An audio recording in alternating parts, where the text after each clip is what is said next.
Board. Oh, yeah. I like that. Did you get it? Did you send money out to get it? No, this is a render that they did here. It's not constructed yet, this one. Oh, but I figured you must have one. No, I didn't know. Yeah. I didn't know when it was going to. Got it today. That's not gonna happen Oh, at this God. facility. But it's offset 100,000 feet away.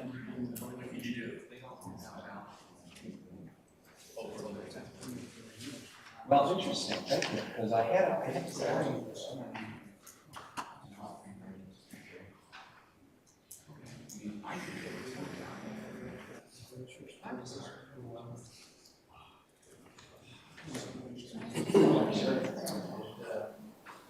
Morris? Yeah. Okay. Oh, I have my reasons. I'll tell you someday. Okay, the Charter Township of Plymouth Board of Trustees special meeting for Tuesday, October 4th, 2022 will come to order. Mr. Clerk, please take the roll. Trustee Stewart. Here. Trustee Monahan is remote. Yes, Trustee Monahan is here, and she is participating via phone pursuant to Michigan Attorney General Opinion 7318, which covers individuals with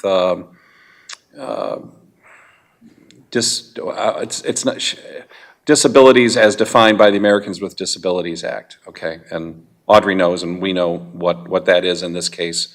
We've done this before, so welcome, Audrey, and you can also vote. You can also vote at this meeting too. Trustee Kermy. Here. Trustee Buckley. Here. Clerk Forba, yeah, here. Treasurer Dorshevitz. Here. Supervisor Heisey. Here. We have a quorum. Great. Tonight's Pledge of Allegiance, let's have Gary Heitman. Pledge allegiance to the flag of the United States of America and to the republic for which it stands, one nation, under God, indivisible, with liberty and justice for all. Very good, thank you, Gary. I need a motion to approve tonight's agenda. Mr. Supervisor. Mr. Clerk. I move for the approval of the agenda for Tuesday, October 4th, 2022. Motion's made by Clerk Vorva. Is there a second? Second by Trustee Monahan. All those in favor signify by saying aye. Aye. Aye. Approval of the consent agenda. This is only contains one item, which is the minutes of the regular meeting of Tuesday, September 13th. Can I have a motion? Mr. Supervisor. Mr. Clerk. I move for the approval of the consent agenda for Tuesday, October 4th, 2022. Motion's made by Clerk Vorva. Is there a second? Second. Second by Treasurer Dorshevitz. All those in favor signify by saying aye. Aye. Aye. Okay, public comment limited to 3 minutes. This is not your only opportunity. It looks like everybody here tonight is either on the payroll or has a special request or a presentation. So, except for Amy Heitman, she's none of the above. I have no comment. You have no comment, all right. Wait, you're on the payroll, aren't you? Oh, no, she's not. Hubby is. Oh, well, yeah, yeah. Okay. So we're going to move on to item F1. So this is the approval of the Board of Trustees regular meeting and study session schedule for 2023. As you know, this is a requirement of state law under the Open Meetings Act. We have to decide and publish our meeting schedule. So this is a recommendation that's been put together by myself and Sue Brams. And I'm open to discussion. Any changes, if anybody wants to make them, Bob? A comment. March Yeah. 28th is spring break. Okay. So, The public schools? Yep, you sure? yep, I looked Okay. it up. Yes. So are you going to be available that night? Don't want to say. Okay. All right. Well, you might be My house is guarded with a big dog. you might be a chaperone on a spring break trip or something. So let's see. February, March 28th. We could do. Well, remember about that, when is the April. MTA, what date? I think it's in April. 17th, is it? Yes. I thought you So guys said let's 15th so let's last stick time. with Tuesday would be the 18th. let's stick with March right now, guys. So we could do one meeting. We could do one meeting on March 14th. and at least the 7th, March 7th, which is currently a tentative study session, all of the study session dates are tentative. We could use, that could be a If we regular need it. meeting. That could be a regular Who is meeting. not going to be here? We have one person Bob. potentially? Yeah, but he has to run the computer. Yeah, we're hamstrung. Or you just, I don't know, I don't know yet. take the L, I don't know. Play it by So, ear. We can play it by ear and wait till later Yeah. and move it. we can always do that. Yeah. Okay. Mr. Supervisor. Well, hold on, do we have Oh. another issue with MTA? The MTA conference, I did not get confirmation of what date it is. But I know it's in April. Well, Okay, I'll that's say it again, April 17th. 17th and Said 18th? the actual sessions start on Tuesday, April 18th. The meet and greet is on Monday afternoon in Traverse City. So the On Monday, 18th, we April don't want a meeting. 17th.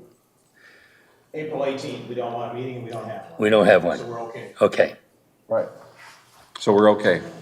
Good. Mr. Supervisor. Any other questions, comments, concerns? This I is don't like pretty, the 14th of November, but so what, I guess. it's the day before hunting season. Yeah, but you can't get in, you can't get to your blind leaving here at 9 o'clock at night. Sure you can. I just wanna Drive s- fast. I just want to see you in your hunting garb one day. That'd just be, that would be That's just awesome. You can come to the disturbing. come to the meeting in your orange outfit. That would be awesome. Okay. Mr. Supervisor. Yes, sir, Mr. Clerk. I move for the adoption of Resolution 2021-10-04-62, authorizing the formal scheduling and publication of the Charter Township of Plymouth Board of Trustees meetings and study sessions scheduled for the calendar of year 2023. Okay, motion's made by Clerk Vorba. Is there a second? Second. Second by Trustee Buckley. Mr. Clerk, you'll have to take the roll on this. Supervisor Heisey. Yes. Trustee Monahan. Yes. Clerk Vorba, yes. Trustee Buckley. Yes. Trustee Kermy. Yes. Trustee Stewart. Yes. Treasurer Dorchevitz. Yes. Motion carries. Very good, thank you very much. Now, we have item F2. This is a request for approval of amendment number 3 to the St. John's Resort Planned Unit Development Contract. As you know, the St. John's project is part of a planned unit development agreement that goes back to the 1980s. And as a result of the extensive work that's being done at the site, we've had several amendments to the PUD to reflect the work that is being done and that is being proposed. Because this is a contract, we have to amend that contract whenever these changes come to our attention. And we work very closely with St. John's on that. This will probably not be the last amendment that we have. I suspect that we'll have amendment 4. We may have 5, 6, and 7 at some point, but we have to play by the rules that we've inherited. The amendment tonight is a little bit more unique in that, and this is just a reminder, the St. John's Resort is owned by the Pulte Family Trust. So keep that in mind. The request before you is to carve out a portion of the existing resort property to the Pulte Home Building Company. Do they have a formal name here? Pulte Homes, Pulte. Pulte Homes of Pulte Homes. Michigan. So Pulte Homes of Michigan is looking for this carve-out. The carve-out is on Sheldon Road. It does not impact the golf course, the proposed changes to the golf course. These are not homes on the golf course or anything like that. This is all on Sheldon. So I'll turn it over to Laura and/or Jeremy for any further background. Thank you, Supervisor Heisey. I would just like to add that this proposed amendment is only relinquishing the PUD over these 8 acres that they're proposing for future redevelopment. They're still going to need to file for a lot split to officially divide this property out. And then the intention, as we understand, is to develop the property as a PUD with residential townhomes. And this would need to follow the normal course of the PUD process and ordinance in the township. So that would require Planning Commission review, Board of Trustees review, and a separate PUD agreement in the future. The applicant is here this evening to discuss any preliminary plans, but Those are preliminary. There's no formal application on that matter. This is really just the first step to release that 8 acres from the existing PUD. And then it's currently zoned C1, is it? It's actually zoned the TAR district, the Yeah. Technology Yeah. and Research. Yeah. Yeah, it is zone technology and research. This again goes back to the time when the first hotel tower was built. And in 2006. So again, that is just a vestige of the property. What goes back to 2006? The designation as a TAR district, which is technology and research. So the PUD is the overlay on the TAR district. This proposed PUD, the residential PUD, would also be, and I believe Laura would be an overlay, would also be an overlay of the TAR district?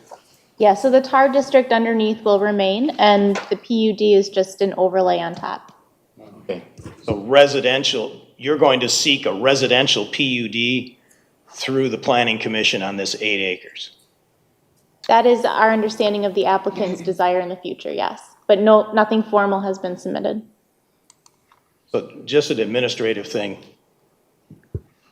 Can we put a change log in the actual document, especially if we're going to have more? Just the date and what changed? I know you put it in the, thank you, putting it in the I mean, I think a change log executive is, summary, but a change log in the document Yeah. would be really helpful, especially if this is going to go on for a long time, as you said, Kurt. well, I would yield to the staff on that one. I think right now, because it's still a moving target and a work in progress, that I don't have a problem with a listing that would refer back to these sort of like addenda to the original contracts, but I would just like to wait until we're done. So that 20. Done. Well, until we're done with all of these amendments. Well, then they get forgotten. If you do them as you go, they're well organized, and it's like changing a drawing. Yeah, I think we're on the same page. I'm just thinking, I think you guys already have that, at least for your own records, and then when everything is finalized. Put it in the legal document. That way people don't have to search for it. It's in the legal document. You just have a 1 page, and you say, put change log. Sure. I don't know what the resistance is to it. There's no resistance. I just, it's awkward at this point in history, so. It's awkward. Well, I think it's a great tool. Audrey? It's widely used in a drawing. Okay. I think Kermie has a great point, but I also think, Kurt, you do too. I think when we have so many different changes going on, we need to have a complete and accurate record of them, so that A, we don't forget about them, and B, that we actually know which one we are, preparing to talk about at any given point. It just sort of seems like a bunch of fish in a barrel right now staring at it. So do you support a change log? What is the issue? Yeah, I mean, The issue is just put a Lots of change one-pager log. in there to say what you changed on what date. it's just not part of a legal document. It's not normal to be in a PUD, but we could do a change log like attached to the agenda item. Like an addenda. Where, yeah, just as a part of the agenda, or as an attachment. as an Where's the attachment addenda to- located? Usually you have a drawing, or is there going to be a drawing attached to this legal document? Yeah, there right is now. a drawing attached to several of them, yeah. So what we have before you is the document itself, and this is the one that Laura provided tonight at your desk. So what's in your agenda pack is to be discarded, and you're going to use the one that's in front of you tonight, because this has just frankly a better legal description, better detailed. And then on the back page is the drawing itself. There's a minor typo in this one, in the 4th paragraph. Now therefore, it should say in consideration of covenants and promises, not premises. It's minor, but. Ready for a motion? Isn't it premise, shouldn't it be premises, John? Shouldn't it be promises? Covenants and promises. Covenants and premises. Promises. I promise it's premises. Yeah, okay. All right, any other? Are we going to hear from the applicant? Because what I see developing here is another high-density, very tall project in a very heavily trafficked area, one of the noisiest parts of the Plymouth Township. So I want to understand what your plan is. Okay, 4-lane road on so come on up. 2 each 5-lane road, right? 5-lane with a turn lane.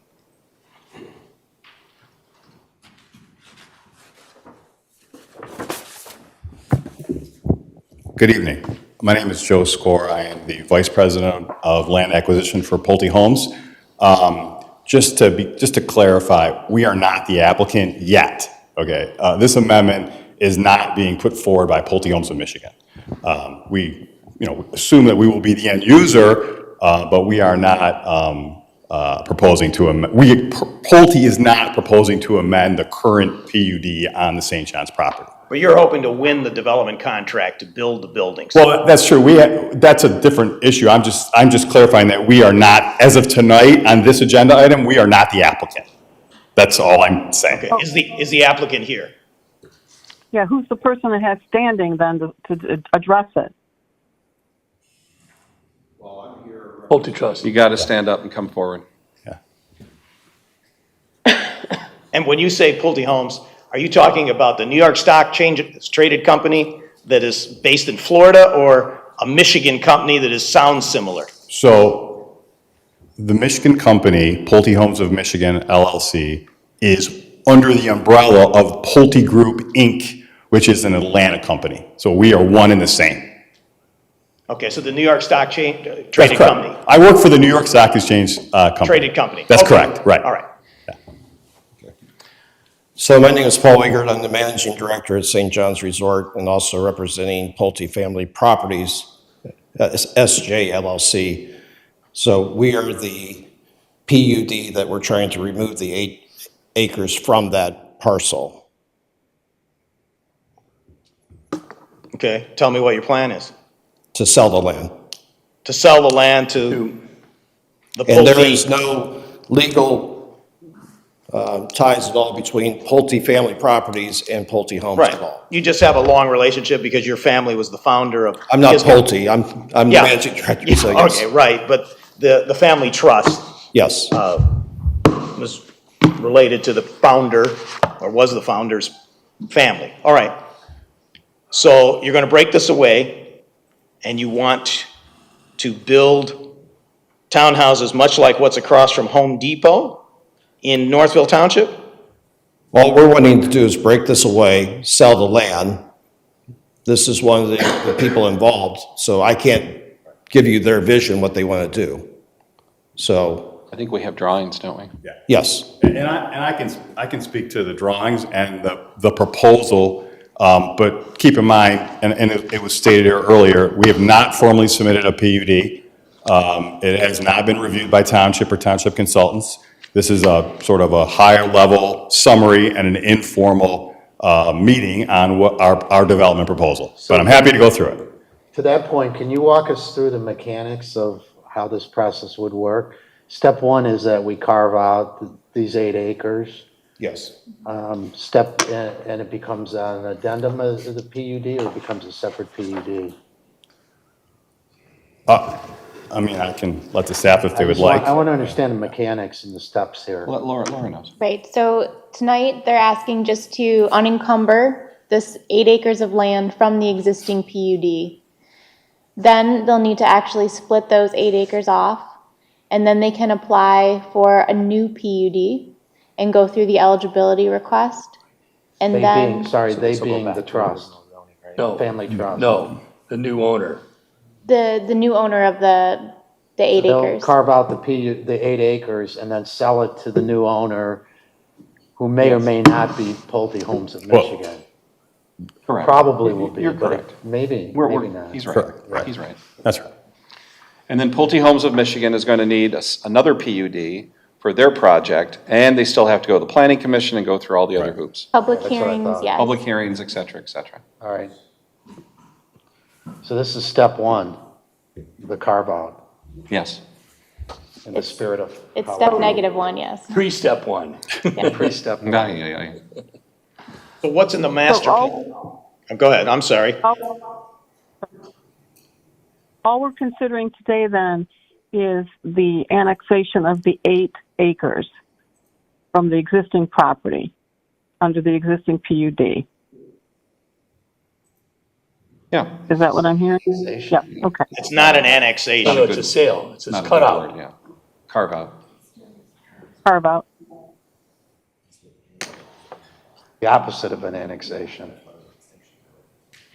Yeah, annexation is is fighting words to townships. I see. I don't know the opposite of, but okay, whatever you guys want to, however you want to delineate it, I don't really care as long as we just understand, as to Chuck's point, making sure what we're actually looking at here, who's involved, and not somebody in the future. Right. Correct. So, Laura, what's in the master plan for this piece of property? I'd have to look that up real quick, but Technology and research, I believe.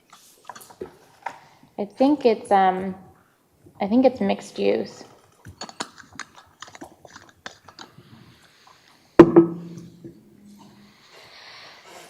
Chuck, as you recall, Helm Street used to run across to the golf course, and there used to be a house there where you would go and buy your When it was golf called, fees. yeah, when it was Mission Hills. When it was Mission Hills. So it's not that wasn't being used in some different faction before. It was So a there golf street- course. I know, but it was a street and there was a building The street, there. Helm never crossed. There was an entrance Well, there. there was a driveway for that house. Well, it's an entrance. It's a continuation of Helm, actually. And The house was there long before Helm. I understand that, but what I'm saying, you used to be able to drive through there. I did it many times over the years, and I know you know this because you've been around since '06. And so this is not unusual to have something going in there. It's not. It's not. It was a golf course. I want to understand There what was the a master building there, plan and says. golf carts and eagles and. Just keep going north. People will be living there now. Sure. Yeah, and they'll make a conscious decision to buy property.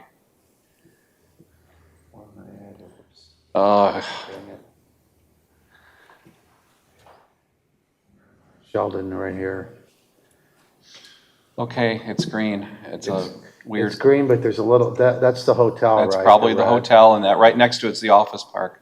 That's the office park. Yeah, So they're in that green, that limey So what does green the area. green right mean? there, where you see the Yeah, we know, the but we street just don't know coming what the out. color means now. Not there, the down below, to the left, down below. So into- light green color means, there's two kinds of greens. There's a dark green, and It's then the now light there's a green, lighter The green. lighter green. So Bob, you gotta find out where the, If I could just interject with this one, this map is the existing land use map. It's not the future land use map. Yeah, the future land use is. Bob, you just skipped right over it though.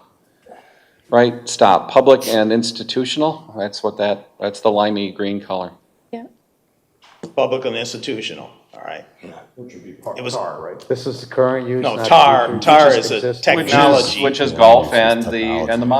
the monastery I site. looked at it just today. I don't know, Laura, I'm trying to find this quickly. Out there. It's not online. It's not in the, So it was a seminary and then a golf course, which was then converted to a training center by the Archdiocese of Detroit. Pulte built the hotel. And Okay, now could we're you- seeking high-density residential. So can you Lot show of them space. can you show us what the houses are gonna look like? So we I mean, I can move skip on? right to that if you'd like. Let's, please do. I mean, sure. I'm, which file, elevation, front or It's, rear? you can go to front first. It should be maybe the third slide, or I think the third slide has both the front and the rear, unless we changed it, Matt. That's gonna have to, we'll have to shrink. Yeah.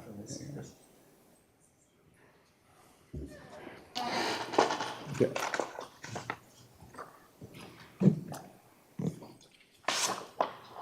There you go. Okay, there you go, there's the front and the rear. So yeah, this is an attached for sale townhome unit. We do not offer rental units.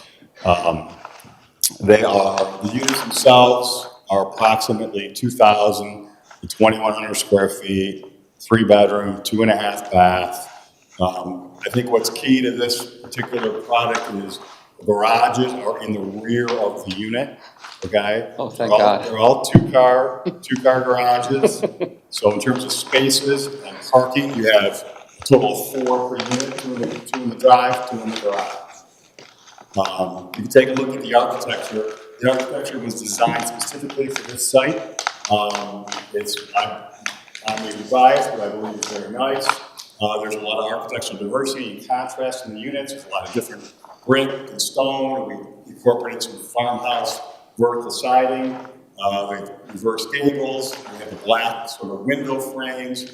It's a very good-looking unit, and it's sort of a similar, art diversity on the back as we alternate units between brick and hardy planks and that sort of stuff. So when you say they are not rental units, would that be in the CCRs, that they can't rent them? Whatever you'd like. We do not rent. We do not lease units. But once they are they're owned, for you sale. you can't control it. Once they're owned, yeah. You can't control Well, it. it'll be up to the homeowners association of Yeah. how many they allow to be rented. Yeah, It's common. we can't, right. And once we sell it, we convey title, that's a little bit of a different issue, but we won't. This is not a rental community for Pulte. I see. Okay, you're the builder of Bathy Complex, correct? Oh, you're talking about the Mill Street, Yeah, product? Bathy Complex? That's correct, yeah. All right, that's so correct. this is almost identical to those. I wouldn't say that. Though it's a similar product. Again, it's a rear-loaded garage.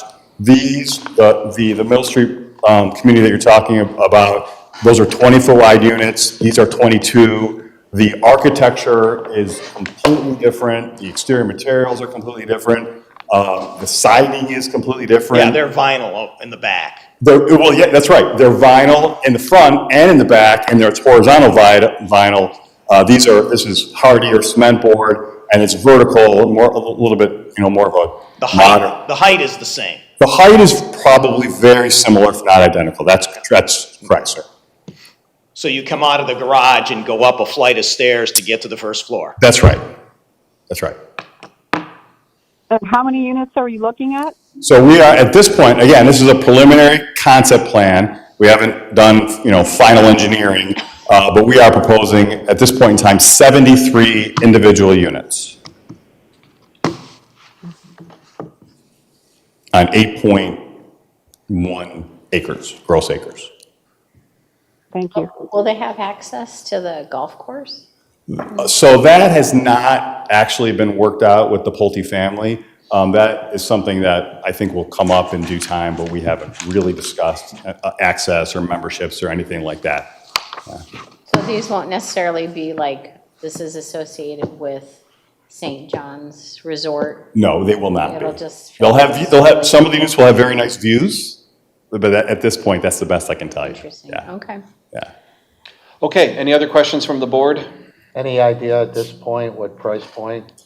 Well, yeah, I mean, I have an idea. Again, very early, and we base it off a little bit what we're doing in the city of Plymouth, but these units will be all in, fully delivered, most likely over $500,000. Okay, any other questions? I'll entertain a motion. Mr. Supervisor. Mr. Clerk. I move to Go ahead. to adopt resolution number 2022-10-04-63, authorizing approval of the Third Amendment to the Planned Unit Development Contract for the St. John's Resort, paren 44045 5 Mile Road, subject to any necessary modifications identified by the township attorney. Second. A motion's been made by trustee Stewart, seconded by clerk Vorba. Mr. Clerk, please take the roll. Clerk Vorba, yes. Trustee Buckley. Yes. Trustee Kermy. No. Trustee Monahan. Yes.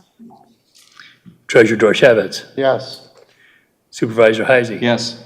Trustee Stewart. Yes, Motion carries. Okay, thank you. Thank you. thank you. And good luck. I'm sure we'll see you again. All righty, we're going to move on to annual economic development update with Gary Heitman and Laura Haw. So for for those of you new to the Board of Trustees, Gary Heitman is a former trustee himself who served from 2016 to 2020. And during that time, he just on his own volition, obviously with my advice and consent, decided to kind of work as our own informal economic development consultant and went around to businesses in the township and worked with us extensively on some of the new initiatives that we're enjoying today.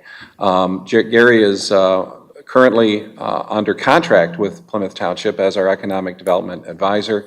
I think he's only billed us maybe a couple times, so we're getting him at a great discount, I think. And Gary comes to us with a great extensive background in the auto industry, academia, and marketing. And he also serves as our township representative to the MITC Corridor Authority. So he's very, very heavily involved in a lot of activities in the economic development world. So Gary and Laura have put together our update for this year. I think this is now the third or fourth time you've done this. So we're going to kind of hit on some big picture concepts, and then we will dive into current projects. If there's something that they've missed, I will also jump in, and then we'll talk a little bit more in detail about where we are today with the MITC corridor on 5 Mile Road. Gary. I'll add one thing for the record. I billed 11 hours this year. Yeah. That's all I billed. And he's worked a heck of a lot more than that. So. Yeah. I can't wait to meet this guy, though. He sounds great. All right, well, there's been some confusion a little bit as to what is really economic development. And we'll get to the slide that says what it is and what it is not. And for Jen and for anybody else that might not understand it, I kind of really wanted to get into this is the way things are. So economic development in a nutshell, okay? Seek to improve the economic well-being of the community. Keep the taxes low and take care of all of the people that live here. Why is it critical to us? Okay. This is the good thing, right? This is retain the business that we have, strengthen our economy, create jobs, obviously. Industry diversification is huge, right? We all know automotive, it's been, now it's electronic vehicles. We want to make sure that we're not just a one-trick pony and all of our eggs are in one basket. A lot of communities have gone down the tubes because they did that. They tied everything they had into one particular industry. Obviously, tax revenue is huge, and the quality of life. We get more people talking about Plymouth Township and the businesses that are going here every day. We hear from all over the world. The importance of economic development. This is really what it is and what it isn't. Laura does a lot of the community development pieces. Economic development are the things that we just talked about. Certainly business, retention, and attraction. The community development is the housing piece. But it's that crossroad in the middle, the tourism, the marketing, the infrastructure. Brownfields. This is why people want to come here, because we've got all this stuff, and we've got professionals that talk about it all the time. Okay? Now, why is this important to the board? The next slide talks about why the township board matters to economic development. Okay? Because you guys recognize the assets. You plan and you set priorities, okay, which is absolutely huge. You enhance the capacities, okay, you basically come up with the rules. You apply your resources strategically. It's why Ginger, is constantly changing the budgets around to do this. You apply your resources where they belong, reduce the risks and costs. Obviously, we all want a return on our money. And, it just creates a competitive environment. We've been doing a lot with the neighboring communities. I tell them all the time, if I can't find a place in Plymouth Township, I will let you go to Northville Township. I will tell you to go to Canton. I'm going to keep you in Western Wayne because then I know that the people are going to live here. They're going to live real close, and they're going to spend money in Plymouth Township. To me, this is something that you guys, this is so important for you as part of economic development. Okay. In practice, what is economic development? Okay, this is especially true, the challenges and the opportunities. What does 100 new manufacturing jobs mean? We talked about this before, but 100 new jobs equate to so many other new jobs, right? 64 new non-manufacturing jobs, okay? 7 new retail establishments. Okay, I need restaurants and coffee shops and those kinds of things. Population increase for 100 new jobs is 202 people, right? 61 new school enrollments. And absolutely huge, $1.5 million of retail sales. This is what 100 new manufacturing jobs means, okay?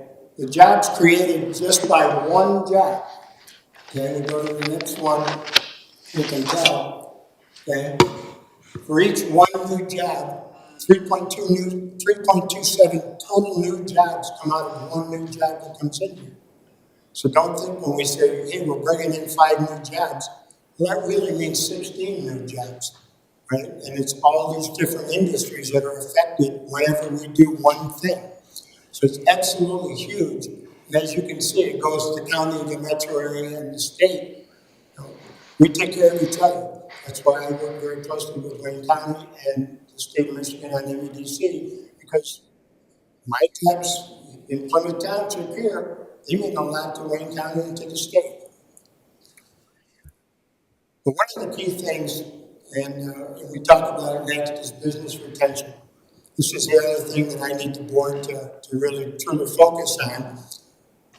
Since I started doing this in 2017, I've done 352 visits. And that's the last 2 years, 2.5 have been COVID years. People have been a little bit nervous about letting somebody come into their business. But they do it. This looks right design. We went in and looked at all of their safety masks and everything else they do. And it's amazing the amount of good that they do for the community that no one knows about, that we don't talk about. Okay, this is something you guys talk about as board members and say, geez, we've got this company here. And, we've got the Webasters and the Rivians and the Amazons and everybody down the list. We've got these kinds of, that gets everybody's interest. That gets their attention. Says, oh, I'd like to move to this city in the township. It's huge. Okay? And Gary, that does not include the visits that I make to businesses as well. I mean, all of these, especially the new ones that are coming online right now, I've done walkthroughs several times of the hospital, of Webasto, Rivian, so, Well, that's why I encourage board members to always say, hey, how you guys doing? I go in the picnic basket, say, hey guys, how's things going? And it means a lot to these guys. They say, gosh, somebody really cares about me. And it really does make a difference. Challenges and opportunities. Okay, these are things we've known about. I-275, obviously, the Steak and Ale corner. We've got some interest. We've got some preliminary plans and ideas. During redevelopment, I found out today we've got a new visit last week. They were very interested, turned out by the price. They're renegotiating, see what they can do. There's 3 people interested in that site right now. 15 acres south of Locke. Can I just interrupt real quick? Laura, is your mic on? No, I just turned it on. Oh, you do. Turn it off. Turn it off. Do you have any other lights on up there, Gary? Because we're getting complaints. Huh? The green one? Green thing, yeah. Because we're getting complaints from TV Land that Oh, I don't that you're coming in garbled, so Yeah. The one on the table is green. turn that off. Okay. We're struggling with this right now because we think we're getting some reverberation off of you, so stop I reverberating. get that a lot, people don't Yeah, well, I hear understand. that a lot about you. Obviously, available properties on Ann Arbor Road, they're coming and going all over the place. And the Schoolcraft Road parcels for redevelopment, we see that a lot as well. Where's the low performance acreage at? Where's that at again? The lock is right on the corner of Haggerty and Plymouth Road. Oh, yeah. So there's a Behind it? large wooded area between the courthouse and Lock Performance. Oh, yeah. It is allegedly contaminated, but I don't believe it's not developable. Yeah, I know where it is. We've had a lot of issues with the realtor. Yeah. Yeah. Yeah. But we have the number one environmental person in the state looking at how they can fix that. There is some interest in the property the way it sits today. And when Gary refers to the Schoolcraft Road parcels, he's talking about the parcels between Haggerty and 275. Mostly obviously on the north side where you have a lot of old homes that were detached when the freeways were built. 5 or 6 of those homes are all yeah. together there, yeah. Okay, new investments. Wait, back up on Dewar. I heard a rumor that a school was looking to go in there. Are they still pursuing that, or is that dead? It was dead, well, they looked at it the first time. The price scared them off. They went in the second time with interest and more money, but the price of fixing up the property and tearing down half the building scared them away. So I don't think they're part of the process anymore. Are you helping that school find a place? Well, they told us they told us what they wanted, and then they went to Dewar, which was totally not what they wanted size-wise, so they're kind of going back and forth. So we're, anything we can do to help, they're looking for an existing building more than putting something together. If they call us, we're always happy to help, but I know they have secured a realtor and we'll see what happens. Yeah. So MITC, as Kurt said, I'm the township representative on that board. As we look at 5 Mile, basically from Beck all the way to Napier, both sides of the street, we've got a lot of interest. As you can see, everything on the bottom, 15, 14, 13, 12, 11, and 10, that's all of Plymouth Township's properties, right? 15 is owned by Redico, except for the little green port on the bottom down there. That's still owned by the state of Michigan. Right now, there's no plans, there's no interest that Redico has shared. I'm sure they're talking to other people, but not sharing with us. That portion that says VTech Business Park, is that where the former landfill was? Yes. So that won't ever be developed?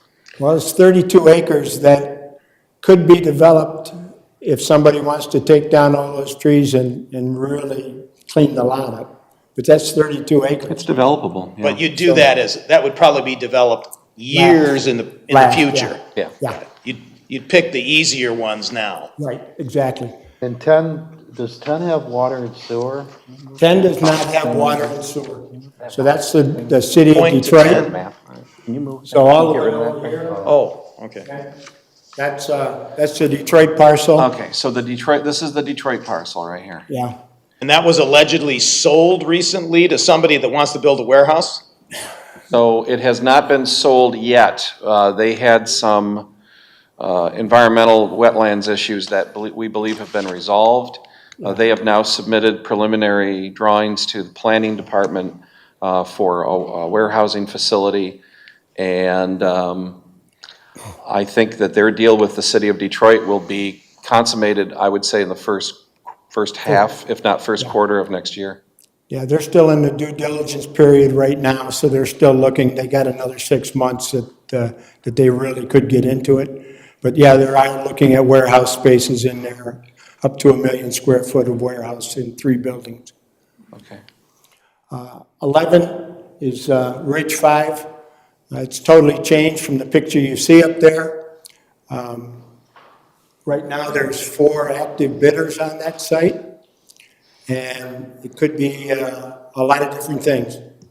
A lot of interest. Right now, we anticipate this will be another large warehousing facility. So the plan would be to rip out the roads and the sewer that was put in a big hurry, saying we have some hot Yes. office buildings that Yep. no one wants to occupy anymore. Correct. So now we're going to have a huge warehouse. Or multiple huge warehouses, yeah. 12 is the little triangle on the corner. A little bit of interest from retail and gas stations. We're trying to keep an eye on that. Not jumping at the first thing that comes in. Is a filling station allowed in 12? It could be, Yeah. yeah. 13 is the old silo property. The company that was going to move in decided that after they purchased it, it was not big enough for their needs. So they are working with other people to try to sublease it or sell it to somebody else. 14 is Adient. We know right now we've got 3 warehouses going. Well, one for sure along Ridge, but at least, Along Ridge Road. and room for 2 more. And that, the 2 additional warehouses, those could go away if a business were to come in and say, we need a R&D facility or something, they'll build, they'll build whatever they We want. did get Adient to agree that they would really like to see an office put in there as opposed to all warehouses. So that was a big add for everybody in there. The, on the Northville side, this area here on my pointer is going to be the new site for Northville Lumber. So that will be a 100,000 square foot building with acres of outdoor storage. Yeah. Is that retail? Yeah. Yeah. And then We'd move off the north. they're going to move out of the city of Northville and Yeah. sell it to Pulte Novi or Road, somebody like yeah. that. And then the rest of it here is still undetermined, but they're looking for another commercial site. 8 and 7 are going to be residential. Now, remember, this is on the Northville side. We don't have any say in that. And area 6, 5, 4, 3, this is still speculative at this point. This is the old gun range. And that's been cleaned up, but it's kind of still a rugged property there, so, You mean the contour? hilly, yeah. Yeah. Hilly, so, that's kind of tough to develop. Jerry's shot a lot of guns in that area. But the good news with right now with MITC is that I can say with confidence that every parcel in both certainly on our side of 5 Mile, with the exception of 12 and 13, is under active consideration or active development. And I know the fellow on 14, he's already got planning commission approval, correct? Phase 1. Phase 1 of a warehouse? If you look at the next slide, you'll Yeah. see that. So, yeah. Okay, so this is what is this? This is the Detroit parcel This with is the the Detroit. concept plan that they have right now. They anticipate coming before the township in December for site plan review. But this is the 1.2 million square feet of office, warehousing, some manufacturing, in 3 different buildings. What are they manufacturing? It's spec. Oh, so they're speculating, 100%. not on 1 million square feet. 1.2 between the 3 buildings. Yeah. So what are they gonna do for water and sewer then? They're going to build their own water. Can you go back to the previous slide? So they're going to go back to, 10 yeah. in the corner. So what we're going to do is, area 10, they're going to build their own water Water loop, tower. okay? Their own what? Water loop. So you have to have a loop around the Where are they property. getting the water supply Hold on, from? yeah. So they're getting the water, they're currently water terminates right about here. Yep. So they would tap into that at their own expense, and then they're gonna build a tower, a water tower, more than likely here. The Northville properties are going to also tap into, they're going to work together on the water line going down 5 Mile. Sewer is going to be handled on the Northville side. 9, 8, and 7 are all going to hook up to an existing sewer line on the Northville side right over here, which already exists. Sewer right now terminates right about here. And then we have a study going on right now. The MITC has hired Stantec. Actually, Northville Township hired Stantec because they're the township engineers for Northville. Stantec is doing a study right now, which I think will be very favorable and will have a very cost-effective solution to sewage flows in this area. You still have to build a sewer pipe, though, down 5 Mile, and I'll talk more about that later. We already have a water line. As part of our sale of Ridge 5, we have a water line already that goes up here to along Ridge. Now, the state of Michigan has really put an interest in the Johnson Creek. They have put many people together on putting a study to make sure it stays clean all the way through to what, 8 Mile? Yeah, the state of Michigan,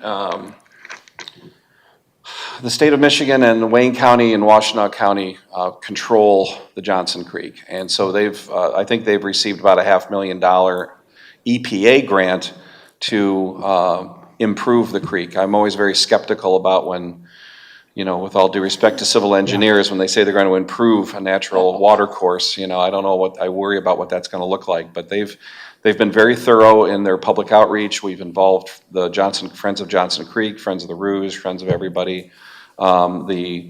The Washtenaw County Drain Commissioner is the lead on this, and he is a very environmentally sensitive character, and he's going to do it the right way. I feel pretty good about him and his leadership. Where does the Johnson Creek terminate? 8 Mile? It's in the Rouge, it's in the Rouge. I mean, it starts up here, but it goes all the way through Northville. It connects up with one of the other tributaries somewhere in either Salem or Superior. Question is, where's the source? Is that the question? The termination is where, the source is somewhere in Salem Township, right? The source is up in Oakland County. Yeah, and it flows through. Because it flows, most rivers and creeks go south. But it flows through the gun club then. The Wayne County Conservation Club has a portion of it. Here. So that's why I'm trying to understand which way it flows. Well, it flows that way. It flows north to south. Flows downhill. There you go. Okay, let's move on here, Gary. Okay. Now we look at the. Okay, so let's just pause right here for a sec, Gary. I know I'm tormenting you, but Bob, I gave you that special slide tonight. Yeah, if I can remember what I did with it. And the reason, this slide just came out this evening, and it's still in draft form, but it's pretty, I find it to be pretty reliable. And it's a graph that shows the different grants that the MITC has received. I think it's your second one there. Nope. Who's the author of it? MITC Grant Program Funding handout. Pardon? This was put together by Northville Township's finance director, who is handling our money. So you gotta zoom out. Zoom out. Zoom out or out? Keep going. Out. No. You said out. Okay, then in. You and I have different. Yep. Can you show the whole thing? Thank you. So this was just put together tonight, and again, it's still in draft form. I'm looking at the word grant here. And so this shows that we have already received from the state of Michigan $1 million. This was granted about a year ago, and this money is going to a road engineering study for 5 Mile, sanitary sewer engineering study, and then the administrative overhead of the MITC authority, because we have consultants and lawyers and engineers working for us. We just also received a $2 million grant from HUD through Congresswoman Haley Stevens' office, And the board, the MITC board, will be using that money for the building of the sanitary sewer infrastructure between Napier and Ridge. We still have a lot of work to do in putting that together administratively, but nothing that they can't handle. And then we also just got another $500,000 from MDOT. This again will be used for the road engineering work on 5 Mile and also on Ridge. So total grant so far from the state and feds is 3.7. We only need about $25 million more to rebuild 5 Mile Road. Total, yeah. Because 5 Mile Road has to be completely rebuilt and strengthened, because it's going to have a constant flow of truck traffic. The landfill in Salem Township is not going to close in our lifetime, and the trucks are going to continue. Plus, you're going to have the vehicles going to our sites in Plymouth and Northville. And the largest cost there, obviously, is the railroad and going over the creek. So those are the two pieces that would have to really be.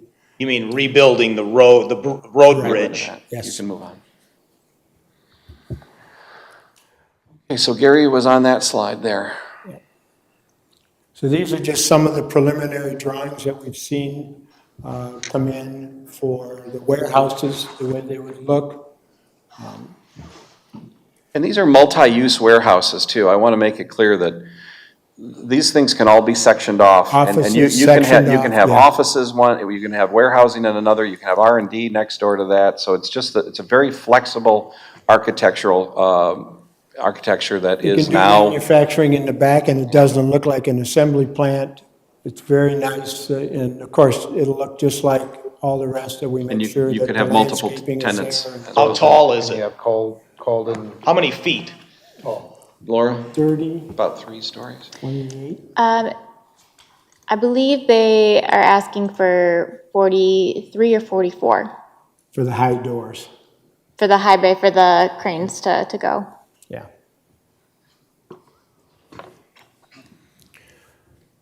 Okay, some of the success stories for the year. Obviously, the Starbucks on 5 and Beck, near 5 and Beck. It's very, very, very active. The drive-through has always got a huge line in it. Can't tell based on that picture, but it's been very successful so far. The spot, it was going to be a restaurant next door, but now it's back to TBD. Starbucks. We'll see. Back to what? To be determined. Oh, TBD. Yeah. The Didn't hear what next, you said. So obviously, right next door, obviously, right is past the grocery store.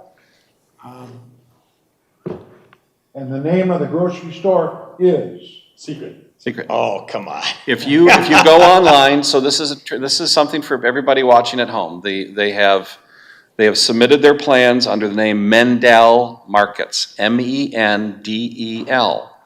So if you Google that, you will find out who it is. We've all Who signed, is that?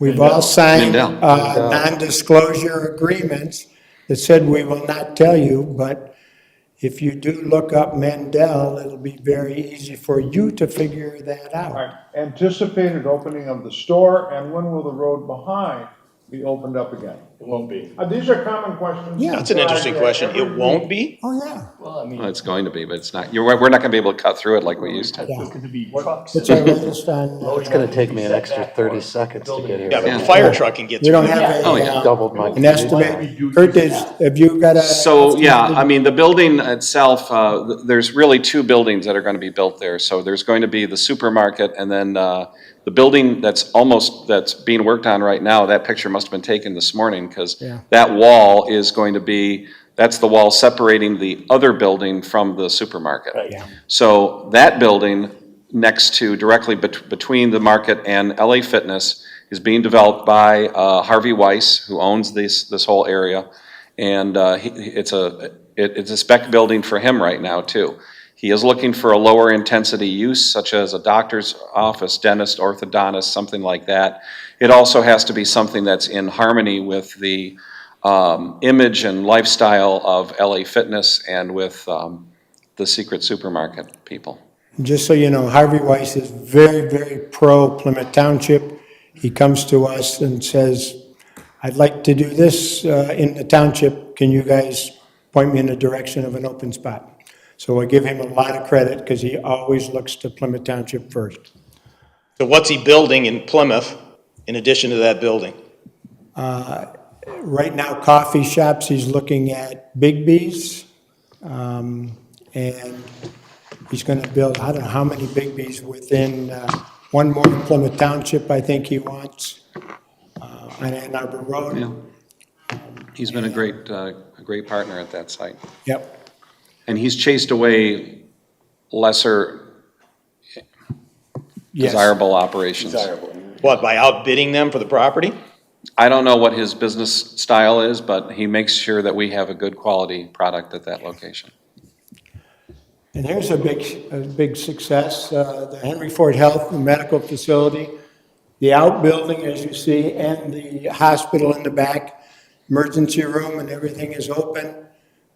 It'll just be now kind of tweaked as we go. When's their grand opening?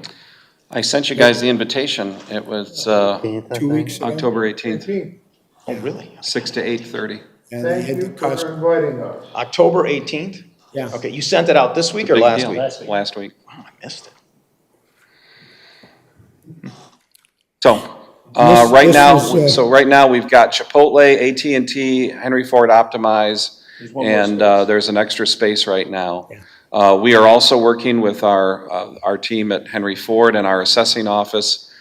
At some point, we are going to be doing a assessing office, and we'll be doing a tour of the hospital to ascertain what's taxable and what's not.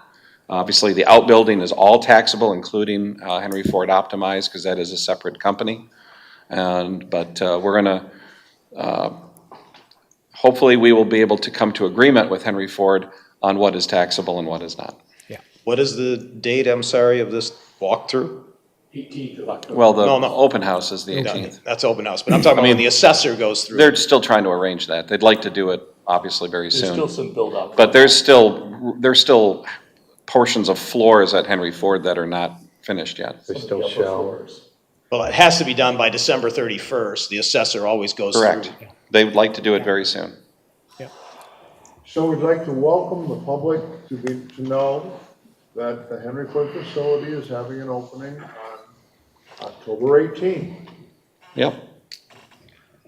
I mean, I'm sending an invitation to you all as elected officials, so I'm not sure if this is for Open to the public public. consumption We'll yet. only cut the ribbon and nothing else. I don't know what I'm scheduled to do. Well, I have spoken with Teresa Dart. Okay. So, and she is putting on first class. Good. Okay. So what Okay. else? Let's go to the car wash. Car washes are big in Plymouth and Plymouth Township. This is the new one on the other side of 275 here in Ann Arbor Road. What is it, $30 a month? You get your car washed every single day? Is that part of a Ford franchise name? Quick, That's great. No, they're the same people that own the one in Canton. okay, Quick Lane, Quick Lane is the yeah. Ford No, franchise. Okay, so this is Quick Pass. And just a quick note, my son worked there, really stellar owners, really treated the kids, because it's mostly kids that work there, good. like gold. Always had pizza available for them for every shift, hats, and, I mean, This is the Quick Pass in Plymouth? in Canton. Canton, But he yeah. also worked at this one as well, till he moved on, but. Okay. The home for mom and dad is going in on Plymouth Road near La Bisteca. Where's that in relation to Eccles Road? Is Across the it, street. Pretty much right where. oh, so it's on the Dead ends. corner? On the corner of the old Evans Products property? No. It's wooded. The lot It's is wooded. wooded It's now. on the south side of Plymouth Road next to La Bisteca. Yeah. It's a wooded area right now. That's a narrow, is that a narrow kind of? Yeah, all right, now I understand where it is. There's the, what is on the east side of this piece of property? There's an office building. Is it Human Synergistics? I don't know why there's a, Close there. it's a brown office, two-story office building that's been there probably since the 70s. Yeah, long time. Okay, significant reinvestments. Ray, obviously, Amazon facility, as you guys drive down Haggerty here, you see how much work and effort and money Amazon has put into the new facility, totally changing everything around. How many workers there now? About 700? Almost 800, I think, is the last number we heard. Yeah, almost 800. 3 shifts a day? How much? How many shifts?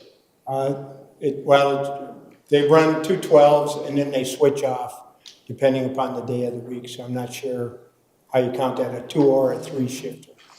So How many of the residents live in Plymouth Township or Plymouth City? Who cares? I don't know about that yet. Well, I'm trying to make a correlation Yeah. to where you said how many new residents. You said 202 residents get created. Yeah. I'm trying to understand the correlation, the methodology. Well, I think, I The acceleration. don't know how that one works. I know we've got a lot more of the professional degreed people on the front end doing the engineering for that facility, so. Suburban Cadillac. Suburban Cadillac, obviously, total redo, totally beautiful now that they've got that all fixed up. They said they were gonna do a facade improvement, and then they knocked the whole building down, so. Knocked everything down and looks We tremendous. want our assessors to do a research of that building too. Yeah. Burroughs facility, wow. That's kind of an old picture. Yeah, that is an old picture. Obviously, a lot of work in going on in there. The challenge with Burroughs right now is that we are constantly, at the building department, constantly trying to keep on top of what's going on in there. Because it's an existing building and the tenants can do improvements on the inside, they don't always have to check in with us.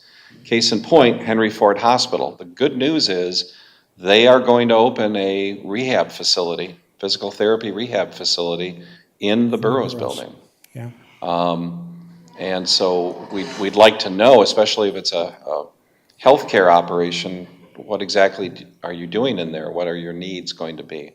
What kind of equipment are you going to have? Stuff like that. So, but we obviously know what their plans are, so we're going to work with them on that. But there is a lot of action and a lot of activity going on in the Burroughs building. What percentage of that building is vacant now? Well, you have the old office building, and I would say right now, maybe my guess is maybe about half vacant, 2/3 occupied. In the office building, so it's 2/3 occupied? Yeah.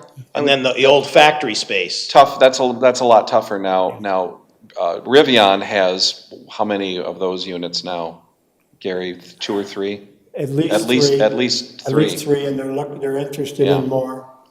And I think that the game plan was originally for them to take over the whole building, which would have been just awesome. before COVID, that was. I think that was the game plan. A big but part of the plan, yeah. They also moved their engineering unit to California, which I think was a big mistake. But much like when GM moved Cadillac to New York because they were cooler than Detroit, I But think we did get the they'll move back contract here. for Rivian's help desk, The help desk, yeah. and this is a help desk of $100,000 people, right? This is not the guys making $15 an hour. These are $100,000 jobs, and they help people tell you how to fix your car. Great job for retired engineers. So where is that help desk located in the Burroughs complex?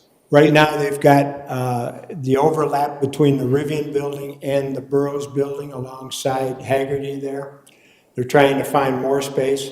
I was trying to get them to go into the Durr building, at least take some of the office space, but they weren't too sure about who was going to buy the building. So that was a small hiccup in there, but they are going to look for more space within the Burroughs complex, so. I'm sorry, I didn't catch where the Burroughs is. Where is that? Where's it located? Right on the corner, not on, Well, it's where Haggerty and dead Plymouth ends Road. here, straight dead ends into Schoolcraft. Oh, okay. Okay, and it runs right square into the Burroughs building there. Riverbank Plaza, Sunny J's has moved in from downtown Plymouth. There's one opening, as you see, between Sherwin-Williams and the Nails. That is going to be a hair salon. Where Papa Romano's was? Yes. We're Papa Romano's. Oh, It sorry was to see going to it be go. a tremendous bakery. I know. They lost at the last minute to the hair salon. I wanted that bakery so bad because they were going to make cupcakes and everything else. Was it a startup or a move? A move. Move, They were coming from the Ann Arbor area, I think. yeah. Yeah. Steam. Trading Okay, post the right big now, you mystery. see the redo on the trading post. It was going to be another trading post or another sports store. Now it looks like it's going to be office space. And they're trying to put in maybe 3 offices into that facility, the way it looks right now. I mean, like doctor's offices? What happened to Maybe. it was gonna be another sporting goods store? That's what it was going to be, and then that deal fell through, and then Yeah. so now they're setting it up for offices, so we're waiting to see. We're helping anybody. that Gary, knows I offices. know it's in the city across the street, but do you know about what the future is of the bank building that closed next to It's next to funny, the the Chase- restaurant that yeah. closed next What to you were gonna the? ask about. The Chase Bank, Chase Bank. across the street. On the corner of Harvey And Rock. and Anna Yeah. Road. Yeah. Yeah. The first day, there were 6 offers on that building. It was put up for sale for $600,000. First day, it was 6 offers. Now there's 12 offers. It looks like it's sold for $1.2 million. And guess what? It looks like it's going to be a car wash. More high-tech jobs. Well, because there's some environmental issues with the ground around there. Environmental, I mean, from the body shop? Yeah, Yeah. and there used to be a scrap yard. From, So From Lover's Lane. the car wash turned out to be the best possible thing that could have gone That in. building has been there since the early 60s, and it's got pollution. are you The bank, Chase Bank. yeah, I know exactly where you're talking. Since the about. early I 60s, think been there there's a very probably long been time. leachate that's gone through. St. And I'm- John's Resort, we've talked about. Anyway. Bob hit the switch. So that building will be torn down? Yes, Okay. yes. That deal was supposed to be done last month. Still kind of up in the air, But that's the city. yeah, it's in the city. But one of the deals is we kind of keep each other in the loop as, certainly on the main road as to how we can help each other. St. John's, you guys have already started to talk some of the St. John's things of what's happening there. So anything we can do there. Phoenix Mill, tremendous glass changes. It looks 1,000% better. If we could have got the parking fixed, we would have had a restaurant in there, but There wasn't enough parking? That was the issue, with- yeah, couldn't do it. that was the issue with the planning commission, I think. Well, it was also Wayne County.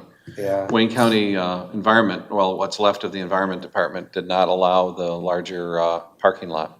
Correct. I mean, we couldn't use the ones along Heinz Drive that is paved now? so it became, so it's a banquet center and the architectural firm? Correct. Yep. How can they make that business plan go? That's tough. Well, the whole top floor is all rented out. That's a architectural firm.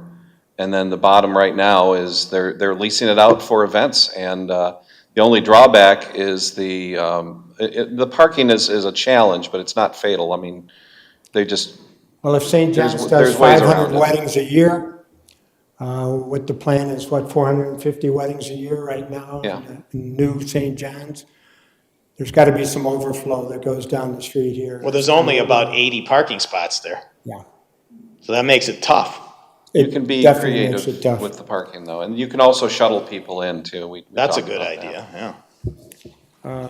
One of the other things that we didn't have on there was the new RoboSense, which is the #1 laser company for laser radar in the world. They're moving into 5 Mile there. Grand opening is going to be October 20th. They're ribbon cutting, existing building, spending a lot of money, #1 Chinese, a lot of money.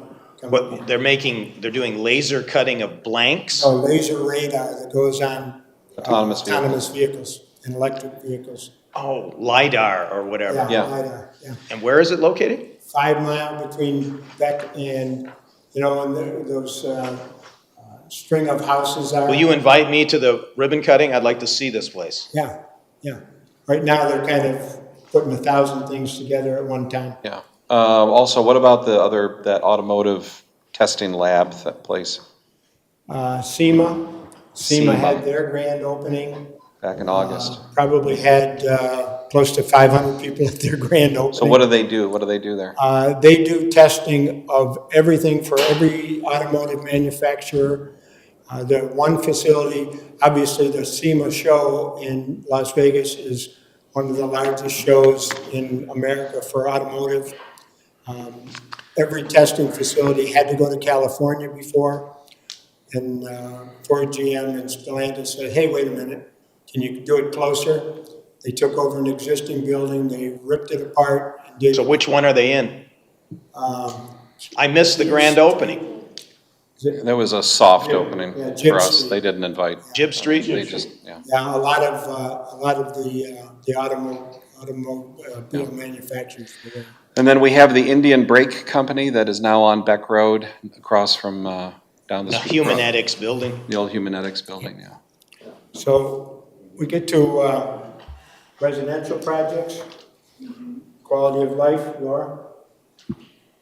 Thank you. So in the table that you see here, really the two projects that were finalized in 2022 were the Plymouth Walk, which you're all familiar with, the former Elks redevelopment with 369 units, and then the Purcell Place with 9 single-family detached homes. The other projects that are listed in the rows have been previously approved and are still under construction or mostly constructed at this point. Courthouse Grill has the asterisk since that PUD has been started but not finalized, and we anticipate that to happen this year to come before the board. The next slide has some residential real estate figures, just generally showing that residential sales and time on the market continues to improve. Even from last year. So the average sale price has slightly increased. Of course, price per foot, average days on the market has decreased.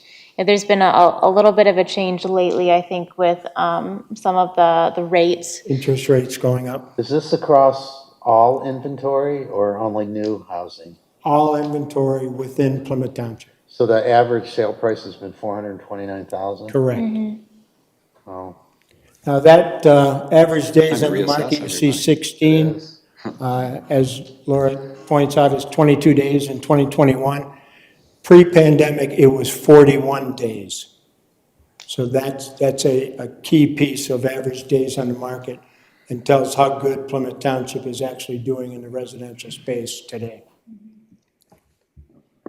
The next slide has the apartment render for Plymouth Walk, the Elks redevelopment. The next slide shows Courthouse Grill. Just as a reminder, that's 120 units off Plymouth Road. The next slide shows the rooftop amenities for Courthouse Grill. The next slide speaks to the Downtown Development Authority and their progress along the Ann Arbor Road corridor, including the improvements to the streetscape. This is still an ongoing discussion with CSX, the railroad, and MDOT. In that same vein, the Sidewalk Gap program, making those connections, positive feedback from residents. And I'm happy to announce that the city of Plymouth did finish their part of the gap on North Territorial, so. By the cemetery? Yes, so So it's already poured? it's already poured. Wow, that happened quick. Done, yep. So let Mark Clinton know, okay, because that was his hang-up. Yeah, It was his hang-up? it was. He didn't want to do it because it was a sidewalk to nowhere. He didn't vote, I don't think he voted for the gap project because of that gap in the city. Oh, yeah. Okay. keep Sometimes going. these gaps take a couple years to fill, but eventually they do get there, so it's important to try to make those connections when development or funding presents itself. Should we be accruing reserves to maintain these sidewalks that are not on private property? Right now, the township does have the sidewalk fund that developers pay into if they're not constructing their full sidewalk. So that's always in reserve for the township. Yeah, but eventually that's gonna run out. But Bob, you're talking about, there's almost no sidewalks that we built that are on public property. It's all the responsibility of the landowner, except for Park. the park and the cemetery. That's So why there's we not have very much. That's why we have a sidewalk replacement program, because Yeah. both the township and the resident are potentially liable. Yeah. Please continue. Laura, all set? The next slide just shows the fact that the township was awarded the Tree City designation this year and continues to offer the residential tree planting program. I think almost 130 trees were awarded this year for HOAs or private residents. And lastly, I just wanted to say that this presentation is a summary of some of like the major investments or major construction additions that go on in the township, but there are so many smaller projects that occur, especially if it's just an interior remodel that the Planning Commission doesn't review. So it's important to really think about all the existing businesses and property owners that are making that reinvestment in their buildings. Just for the record, that is an existing that's an existing billboard, okay? Yeah. So, That's not the people that are suing us. it's not the people that are suing us, yeah. Thank you for that. That's the result of the 2012 lawsuit, so. Yeah. As Laura said, you know, there are a lot of other things going on. The new storage facility between the railroad tracks and M14. They're pouring the driveway today. So it looked absolutely beautiful and put a big sign up, ready, gonna be open for business soon. Ken McDonald, who's watching from home, also wants to remind us that we have EOTech, which we gave a tax abatement for. They are the guys who do the laser pointers for the military, the laser rangefinders. Tremendous. And then, Something you don't want on your forehead. yes, New Step, Gary, and real quick, who are they again? They moved from Ann Arbor. They do a lot of athletic equipment for people with disabilities, a lot of weight machines and things like that. Tremendous, huge facility. And they brought everything from Ann Arbor and moved to Plymouth. What do you think our commercial vacancy rate is right now? Under 10%, certainly. You know, it might even be closer to 5% based on some of the numbers we've got right now. So the real estate agents are saying? Well, What do the agents say? they're saying, the heck with Plymouth Township, buy from me, is what they're saying. It's not necessarily what we want to hear, but, you know, that's the key piece. Most of them are the same signs, you're always going to see the same people. And you're out in the field all the time. I mean, you see what's available and what's not. So. Yeah. Okay, Any any other other quick questions? Because I know we still have other things to do here tonight. Hopefully we Laura? can get more of our target, which is high-tech, high-paying jobs. Unfortunately, warehouses bring a lot of traffic and low-pay jobs. So see if you can work on getting some of those high-tech jobs in here. Laura, you had a question? Trying. I just wanted to add that it's easy for, us to present these projects tonight and talk about the successes. There's a lot of projects that don't come to fruition and a lot of effort that, involves more than just us here tonight. The building department plays a huge role, engineering plays a huge role in the pre-application meetings and those preliminary, infrastructure and utility questions. The fire department, the police department are always involved when we have these early discussions. So it's a concerted effort of all of us. And Gary kind of mentioned, working with MEDC and the county, the surrounding communities. It takes all of us. And we are a very lean operation, I always say that, and I think developers are always very impressed that they get really top-notch attention from all of the staff, especially in the building department, Ken and Sherry and their team. They're The fact absolutely the fact tremendous. that, you know, I Tremendous. mean, I'm here all the time. They call, I mean, I return my calls. I'm in the office. You're around. Everybody, it's a lean operation, but it's really we touch these developers, you know, very closely. There's not a lot of bureaucracy. And again, this reflects you guys There's a lot of people that are as a surprised board. that I answered This is that. also the kinds of things that you vote on every meeting. This is what is key. So keep going the way you're going. Yeah. You know, I'm trying to keep my taxes low just as much as you guys are. So that's the key piece. So thank you, guys. Okay, thank you, See Gary. next year. All right. Thank you. Okay, Ginger, you're up next on the general government budget. And you can leave, yeah. And Jeremy, can Jeremy go? He can if he wants to.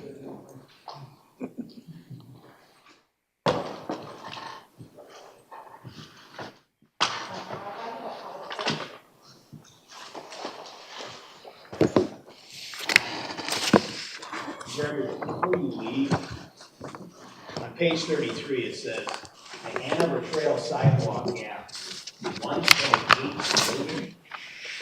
Is that correct, or is that a typo? Based on, that isn't what we approved last week. 1.8 million is a huge number. What, 1.8 million is the two gaps together, so she's got it in one large sidewalk gap for both this year and next year, just so we can do design, et cetera, for the following years. So, She's combined the two, I think. yeah, it's combined the two. Hanover Trail plus what?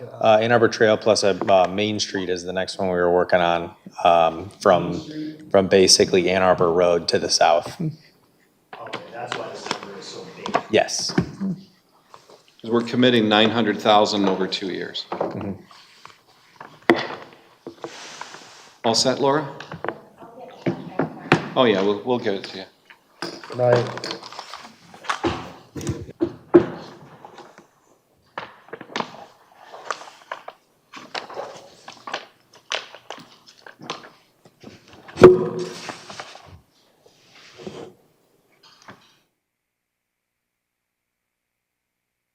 Got a microphone there, Ginger? Okay. The red light means it's on. Can you hear me? We can hear you, kinda. Just bring it closer.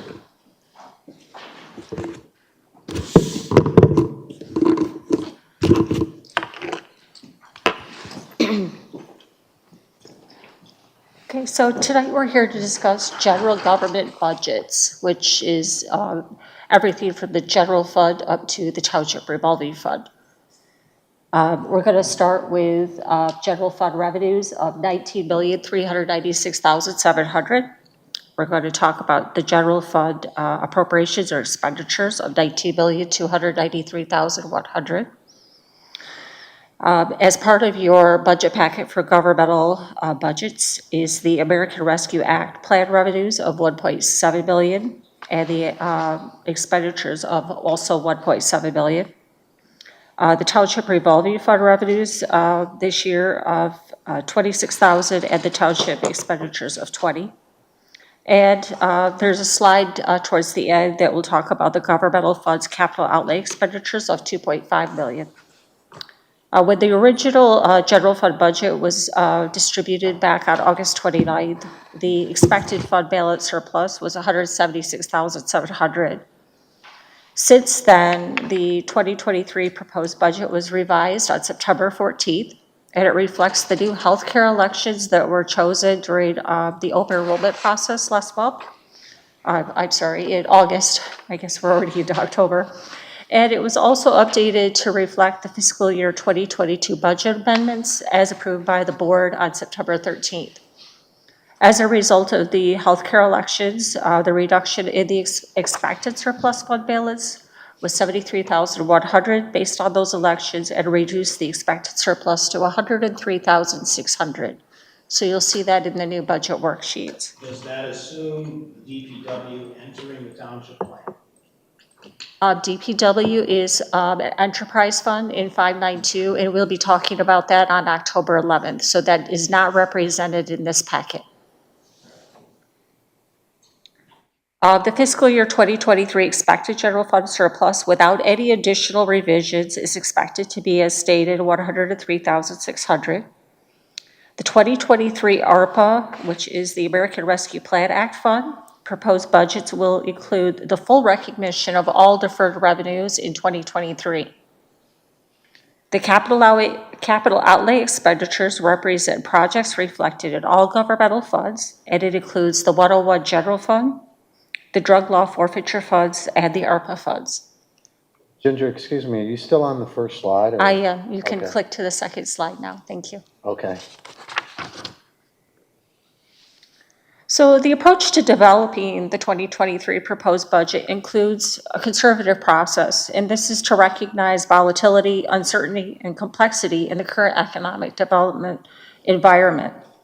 It focuses on attainable priorities, long-term goal setting, and financial sustainability. We want to maintain essential services that our residents come to expect from us. So this is what we do when we start the budget process, is we establish parameters around those particular processes or focuses in establishing the budget. The next slide, please. Okay. The total revenue from all general fund sources is $19.4 million. The non-discretionary revenue makes up $11 million, or 57% of the general fund sources.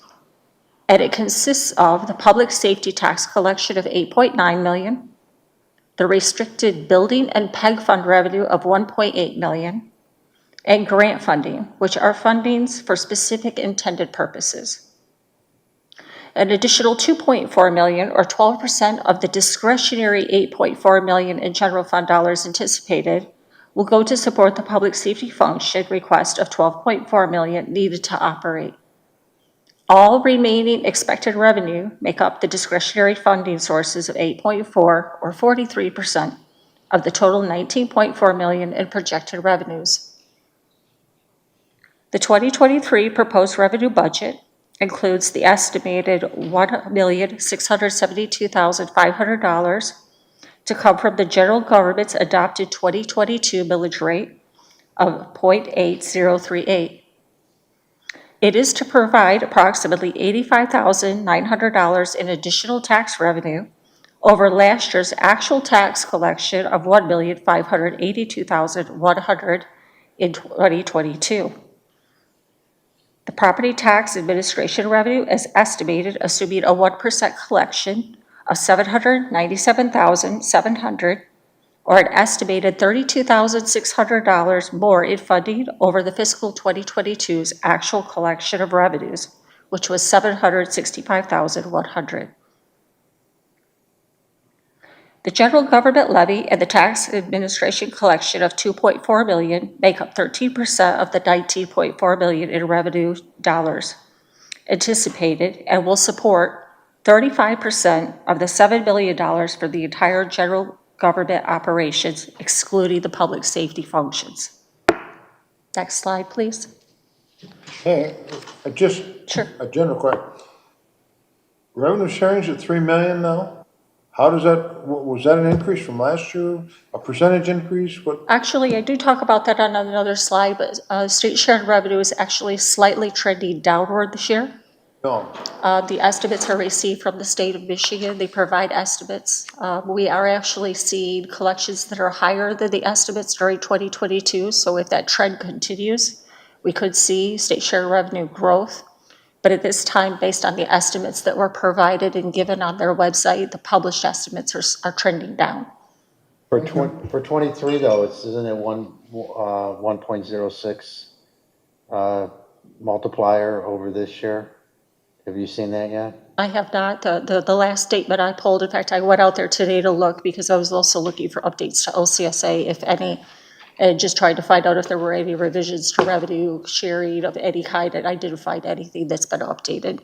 Now, the state of Michigan's budget year begins October 1st, so there is some things that are pending out on their website at this time that say will be updated later in October. So if I find any additional information or we can update those revenues, I will do that by the time we bring the adopted budget to us in November. So if they're... MTA usually will give a preview Michigan Townships Association. They give a preview of what's going to happen with state shared revenue. Okay, well, the estimates that we received this year show that the revenue's trending down slightly. I don't know if they're expecting, gas prices or the CPI, or as far as the inflation, to decrease and lower amounts of sales tax revenue possibly. So this is all based on their estimates. And I would I not, thought in the memo it said 1.16 or 106% over this year. I We'll take have it the offline. estimates. If you would like them, I can provide them. That'd be or great if you got a download it from the 6% state. raise in Yeah, state shared we'll revenue. take that offline. yeah, I would, I may not have understood it. you may be, are you also thinking about the revenue replacement for this, for the personal property? No, it was city, village, township shared Okay. revenue, CVTS. Well, we'll take a look at that. Yeah. That's a good problem to have if that's the It case. is. And I suspect that other changes I would anticipate will occur in lame duck, because right now, nobody has the political will to do anything in Lansing, so. Okay, this slide is the fiscal 2023 general fund revenues are expected to increase 165,200 or 0.9% over the fiscal year 2022's amended budget, and expected to be 132,500 more than the fiscal year 2022 projected budget of just under 19.3 million. From 2019 to 2024, the average annual revenue increase has been approximately 142,000 or 0.8% year over year. The property tax increases are reflective of the annual inflationary rate of 3.3% this year, in addition to new construction in the township that was recognized as of December of 2021. State shared revenue reflects a slight decline over the projected 2022 budget. State shared revenue sources are based on and provided by the state of Michigan on estimates and reflect a downward trend for the next year. In addition, LCSA funding in 2023 for the property tax loss reimbursement has not yet been reported at this time and is pending any potential revenue replacement by the state, if any. So that's for the personal property tax. You'll see that in the budget worksheets. It was to expire or sunset this year. There was no. But it would expire throughout the state of Michigan if that were the case. And I will tell you, as one who voted for that back in the day, I know that there are cities like Dearborn, Wayne, Woodhaven, Flint, anybody that has a large industrial base, they have no way of recovering from this. So I assume that there will be some kind of relief in lame duck, and that if they do it for one, they're going to have to do it for all of us. So. How much is that loss? It's approximately $500,000. It'll be on the revenue sheet under the 101-261. It's called the LCSA, Local Community Stabilization Act. I think it was about 400 and change in 2022. What's also important on this slide to recognize is that grant revenues are only recognized once they're actually awarded, and revenue and expenditures in the year are based on the grant award period. So when we receive a grant award, the revenues are only recognized in the year of the grant that we will receive the revenue and the expenditures that coincide with that grant funding. Next slide, please.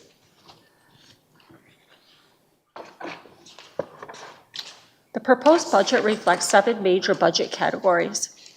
Wages, insurance, and retirement benefits make up $13.4 million, or almost 70% of the general fund budget requested for all departments. Retirement benefits of $2.9 million include the legendary costs for retiree health care, the defined contribution 401A retirement, and the defined benefit pension plan. The insurance benefits of $1.3 million include health care, life insurance, long-term disability, and workman's comp.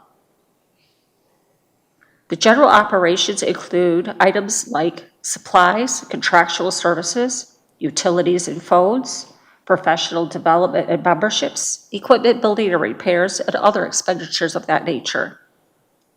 The contractual services make up approximately 50% or $2.1 million of the requested $4.1 million in operations.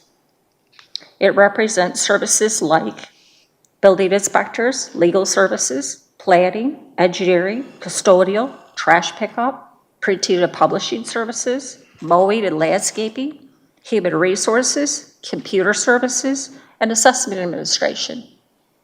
Okay, since we're on that, are the township hall and grounds in this? Correct. All right, what do we have in there for trimming and cleaning up township hall trees? So that's going to be in the 101-265. Okay, what page is that on? Or, well, you gave us some new things here which are more easy to read. It's on page 52. So there is lawn care of $10,000 for mowing, weeding, landscaping, things of that nature, This is a special. just for the township hall. This is a one-time thing, and I think it's gonna be somewhere between 15 and 20. Do what? To trim these trees. Ken McDonald, we discussed it. He said he was gonna put it in the budget. This is to trim the trees back here, back to what they were when we did the plantings, because of the encroachment on the spruce trees. We have a jungle going on back here. Some of the landscaping falls within the DDA budget, some of it falls within the 265 for building grounds, and some of it falls within Well, this will be a Parks budget. one-time, this will be a one-time contract. You have to hire someone to do it. We did it at the park, Miller Park. The bill was about $17,000. Here we did it. So the similar thing needs to be done here. And I think Ken McDonald gave you the number, right? Can you write that down, Carol? Ken McDonald asked me about it and said how much to put in, and I told him 18,000.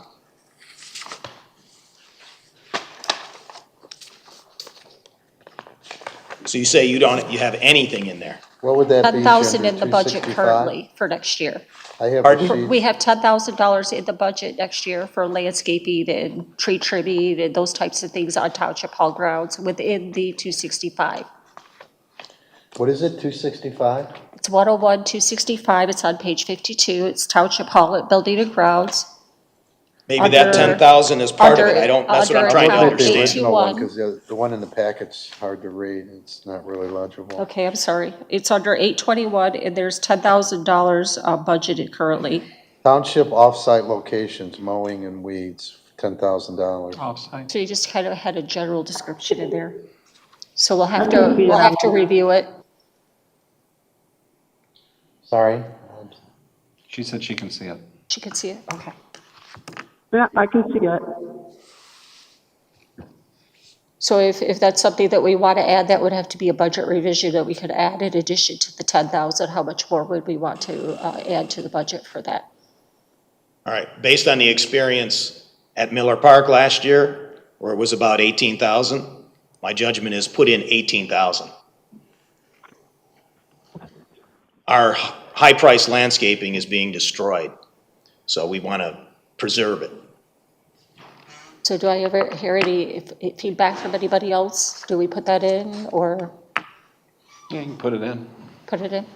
Can you make a note? 101-265, 821. So we're going to increase it by $18,000. $8,000, is that what I'm hearing? Well, we would still need to maintain budget for other Oh, okay. weed control. Got it. Now, I have an offset now for what I just asked. It'll come with parks, is to stop the fertilizing and weed control of the back end of the park. I think the people in the park will probably agree with that. It increases our mowing expense, there's runoff, and it costs money. We don't need to be fertilizing things that, like the sledding hill and stuff like that. So let's look into that as a cost reduction. There's an opportunity. I just put in a risk, which is the trimming of the trees here, the 18,000, and now maybe we'll have an offset where we can modify the spending at the park for fertilizer and weed killer. Just reduce it. But we'll have to have some discussion with, Yeah, I don't, that's outside of my management area, other than what is requested for budgeting purposes. As far as how much is spent specifically for fertilization and what areas of the park, I'm not privy to that information, so that would have to be reviewed. Can you make a note of that so we can follow up with administration?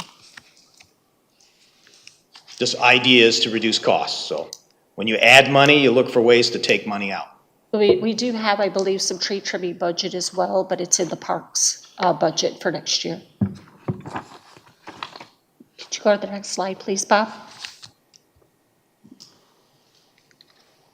So wages and salary expenditures of $9.2 million compared to fiscal year 2022 project a reflected decrease primarily due to $181,000 less in election worker wages, and as a result of reductions in one-time payouts of $156,000 in 2022. This reflected in both the projected budget on this slide and the amended budget within your packet.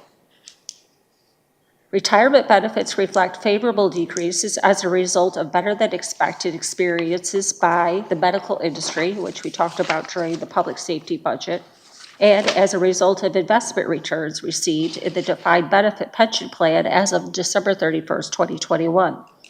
These reduced the township's annual required contribution for fiscal year 2023. From 2019 to 2024, the average expenditures reflect 1.6% increase year over year.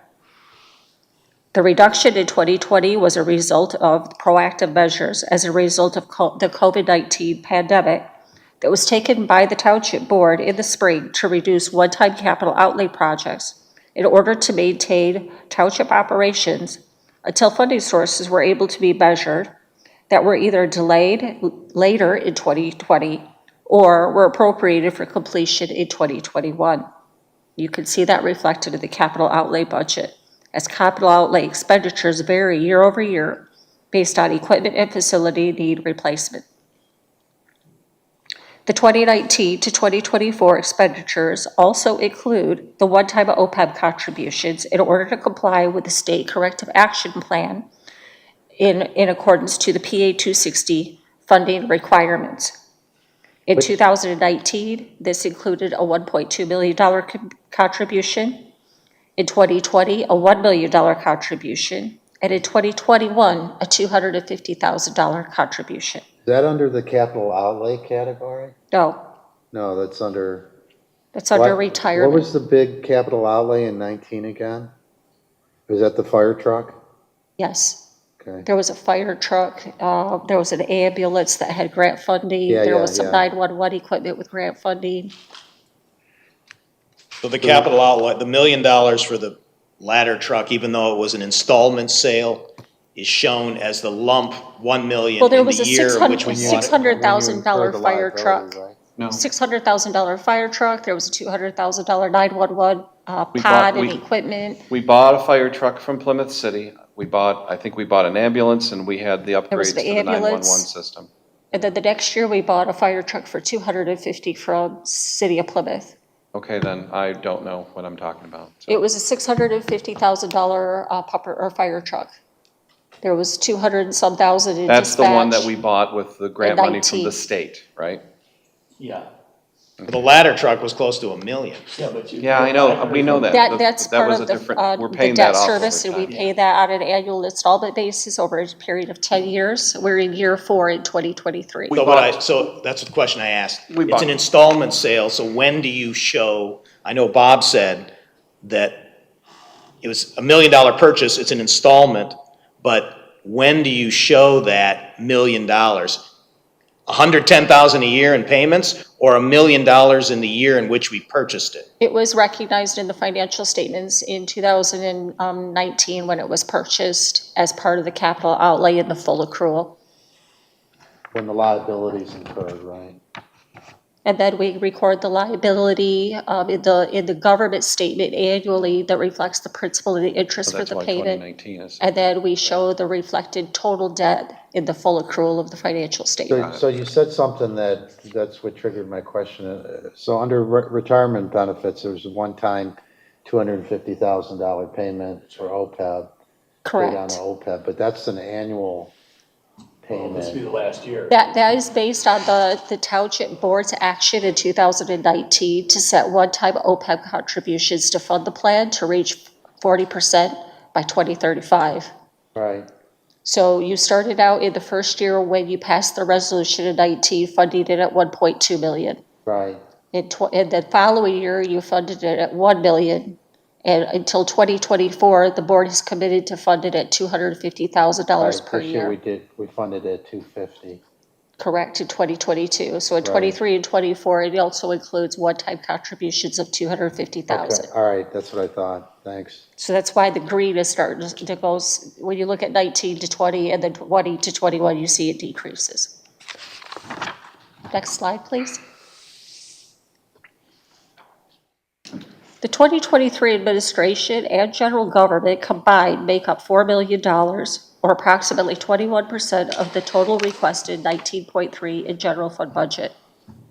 Other operations for Parks and Rec, senior services, roads and street maintenance functions make up 5% of the request, or just under $1 million for the entire funding use.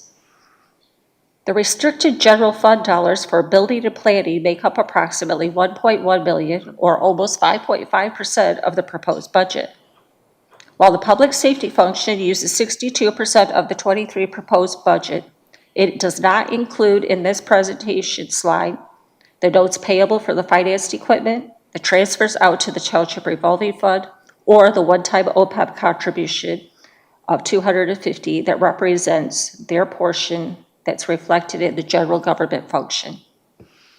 The total public safety makes up 64% of all general fund dollars used as budgeted. Next slide, please.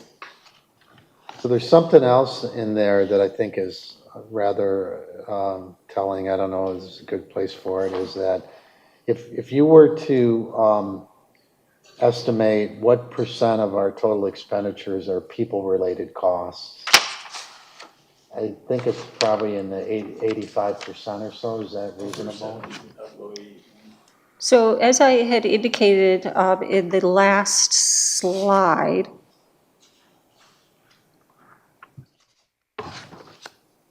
wages, insurance, and retirement benefits make up $13.4 million, or almost 17% of the general fund budget request. Almost 70%. 70% are people-related, but okay. Based on staff wages, healthcare, 401, retirement benefits, pension. Wages, total compensation, retirement, liabilities, okay, all right. Have you baked in the tentative contracts? I have, based on the tentative agreements, they have been shared with me so that we could incorporate them into the proposed budget. And I think kind of the point I was gonna drive to was that a very small portion of the budget is actually discretionary unless you reduce staff. Well, yeah, you could always reduce staff, which would then in turn reduce healthcare. There's not a lot of discretionary spending.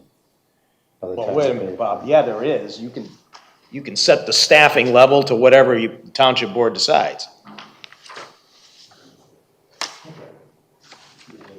Okay, thanks. Okay, this slide, the 23 proposed budget uses represent each function within the general fund. So on the last slide, I showed you what was made up in each of those categories. The chart reflects how all of the township's expected general fund revenues will be utilized within the 2023 proposed budget. So in addition to the 19.2 in expenditures, I've included the total revenue that we will receive and how that is going to be broken up into each budget category on this slide. The chart represents all of the budgeted functions within the general fund and extracting the use of funds requested in the general fund into a smaller pie chart that reflects the public safety's use. And here's where that 64% is reflected. The public safety pie that we talked about last budget session also includes their financed equipment, the transfers out to the township revolving fund, and a portion of their one-time OPEB contribution.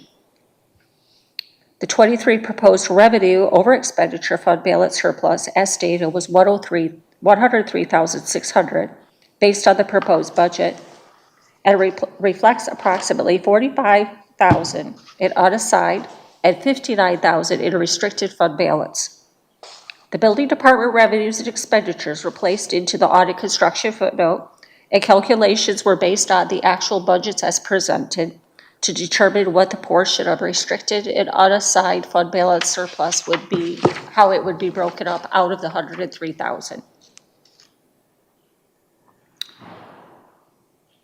The PEG funds of $134,200, which is reflected in the revenues, were netted against the $96,000 in expenditures as budgeted for projects in 2023, reflecting $38,000 of the restricted fund balance.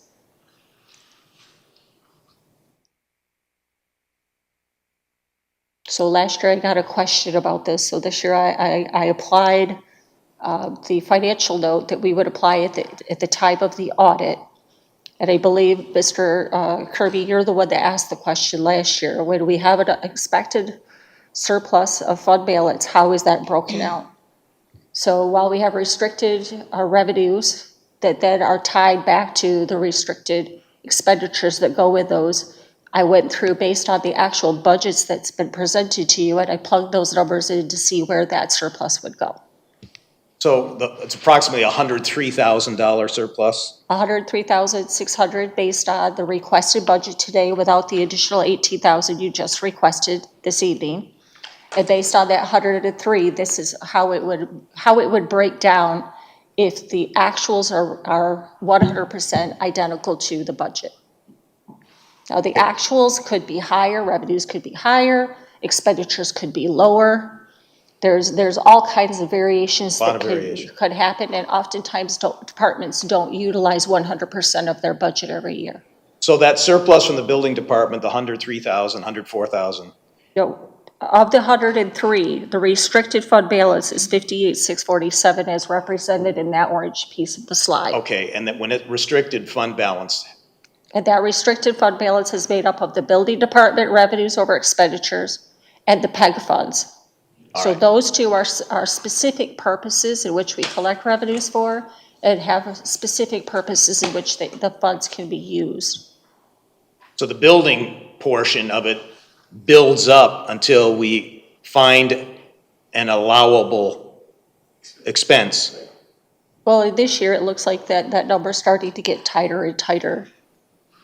So with the revenues that are projected now and the anticipated expenditures that will occur next year, this is what we're projecting as far as restricted fund balance. But if revenues are higher and expenditures are lower, that restricted fund balance number could be higher. So the restricted fund balance can be used to cover expenses in a low building permit year where we have a down.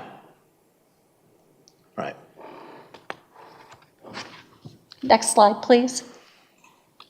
So this is a slide that represents all governmental fund capital projects of $2.5 million. And here I've summarized in general for you the general fund request of $467,500. In the past, I've given you a little worksheet that come out of the budget module, but I thought this was a better presentation that kind of shows you where the requests are and what they're for. Part of the governmental funds include the drug law funds, which we've already discussed at the last budget meeting. And the third item is the 285 American Rescue Plan Act. And these are the combination of the requests for 2023. So total of $1.7 billion in ARPA, $257,000 in drug law, and $468,000 or $67,000 in general fund budget. So how much ARPA will be left after we ARPA this? It'll depend on how much investment income we receive from the bank and how fast these projects are built that will deplete that revenue source. So we expect a little bit of fund balance at the end of the year. I also don't anticipate, based on the timing of the year, that all of the 2022 projects will be completed. So like last year, we typically bring to you in a spring time a budget carry forward. We will most likely be bringing a budget carry forward sometime around the end of February, first part of March, once we've collected all of the expenditures for 2022. and request a budget carry forward for those projects. But what do you think will be left, or just rough numbers? We're a couple $1,000s left right now. Oh, okay. So that means nothing. We basically. We have a little wiggle room if we need something somewhere, but that's about it. It's just a few $1,000. $1,000s. ARPA funds now. I think on the very first slide, I had the Ginger, revenue and expenditures there for you. Yeah, okay, Ginger, I have a question about the Sidewalk Gap project on this list. Yes, So you have 900,000, but that's 700,000 of ARPA and 200,000 of general fund. yes. So part of my slide presentation that I haven't yet read is that the 2022 and 2023 transfers into the 285 ARPA fund consist of 534,000 to support the Sidewalk Gap and the Golf View Walkway and Path Park project. So there was 200,000 that we were budgeting in the general fund for Sidewalk Gap. That will be a transfer out of the sidewalk, or out of the general fund. It will be a transfer into the ARPA fund, making the total sidewalk project 900,000. Okay. And we did that also in 2022. We just did that at the last board meeting when we did a budget amendments. We canceled budget in the general fund and we booked it as a transfer out. So the entire Sidewalk Gap project's all in one fund. And that's a requirement by the auditor. It has to be paid for out of one fund. And then the Golf View Park Walkway and Recreation Amenity, that's the 67,000 is coming in from the Wayne County IGA. Okay, let's go through these 285 American Rescue Plan Act. Golf course entrance expansion, what is it? So that's the other half of Powell Road. That's It's a the Powell project Road, for- that's the Powell Road improvements. Yeah, not the entrance from Ann Arbor Trail. There's no entrance off of Ann Arbor Trail. But is this the paving of Yes. Powell Road? Yes. Only $112,000? Well, that's for 2023, so that's the second half. When's the first half? It was appropriated in 2022. Hasn't happened, but it was appropriated. How much was that? I believe 112.5 also, so the whole total project, I believe, is 225. Kurt, I'd like some more discussion on that before we pull the trigger. Okay, well. Golf View Park Rec, that's the sidewalks we're going to do this fall? Yep, next week. Next week, okay. Sidewalk Gap, you talked about that. Township Park driveway, is that the complete road from the landing strip down to Ann Arbor Trail? I hope so. I'm not 100% certain that the engineer's estimates are accurate. Correct, yeah. Might be low, right? I think it's too low, personally. Yeah, I think 262 is low. Either that or we're gonna have to do it in phases, but you hate to do that because that's a dead end and it's very expensive. So once you get equipment mobilized, you wanna do it all. Because then you'll end up paying a mobilization fee again if you had to get them back to finish the rest. Because it's just a tough way to pave. So we need to talk about planning on that one too. And Okay, then Ginger. the passenger buses, there'll be an addition of $86,000 coming in from the 588 Transportation Fund for the two buses. That This includes the includes- 50,000 from the Pulte Family Trust. This includes 75,000 in donations and a use of the fund balance of 11,300 in the transportation fund, which will be part of next week's presentation. Part of that is the City of Plymouth's contribution, right? Yeah, so if we go to the next slide, Bob. So here I'm recognizing on this slide, the Rescue Act funding and how it will be supported for the projects.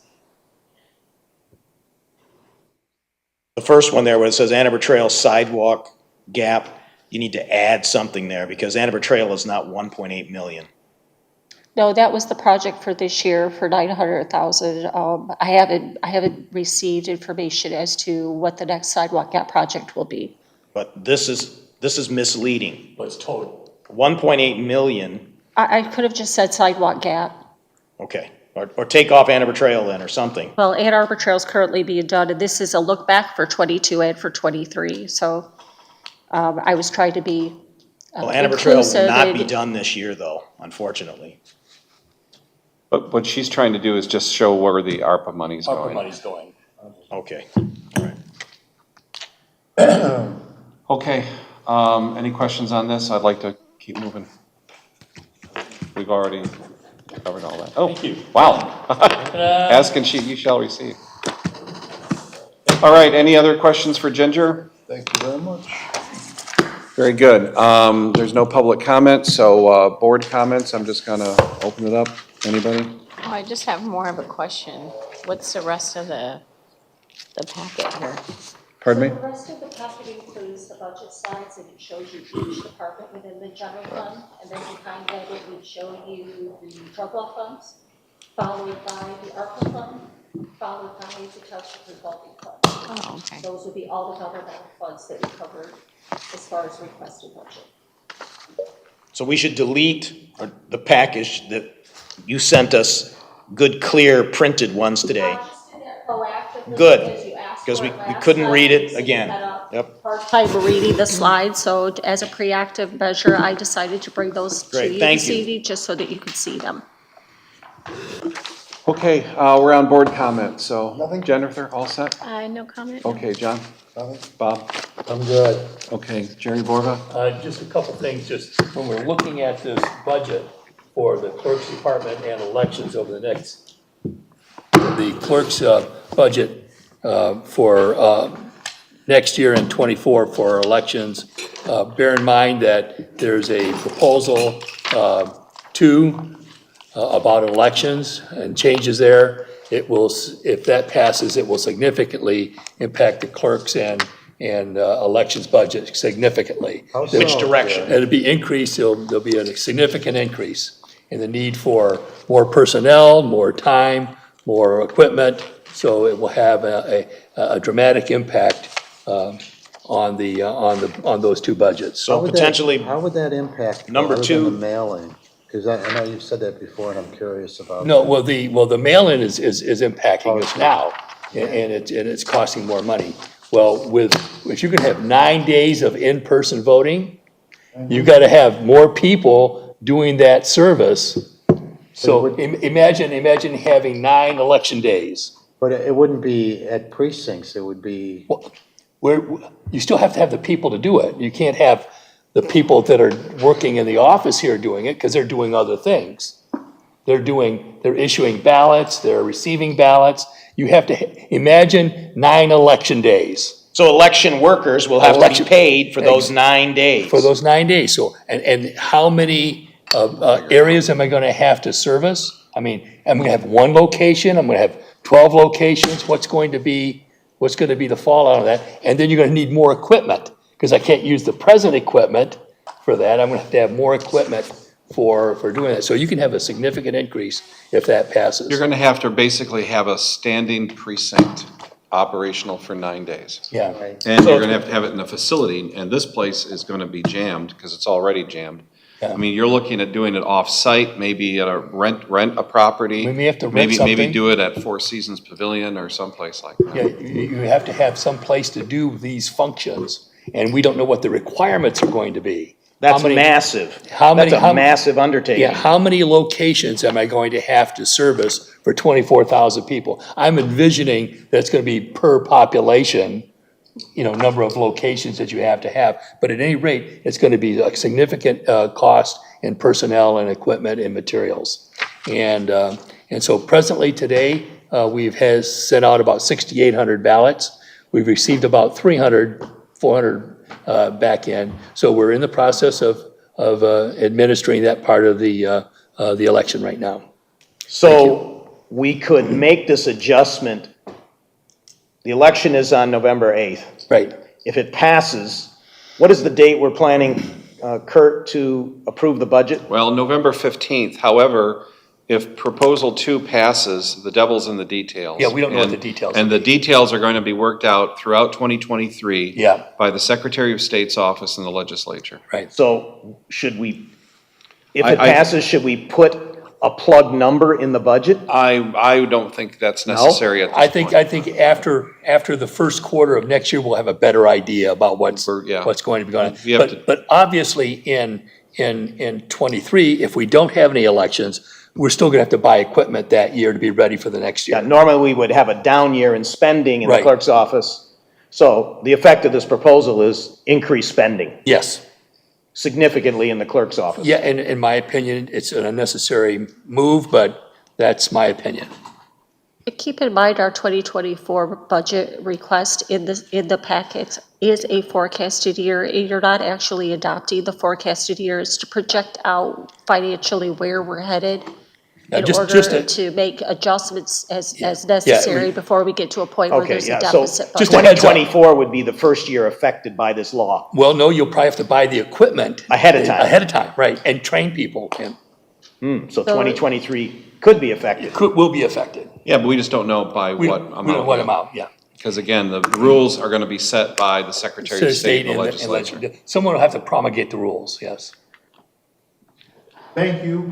I support you.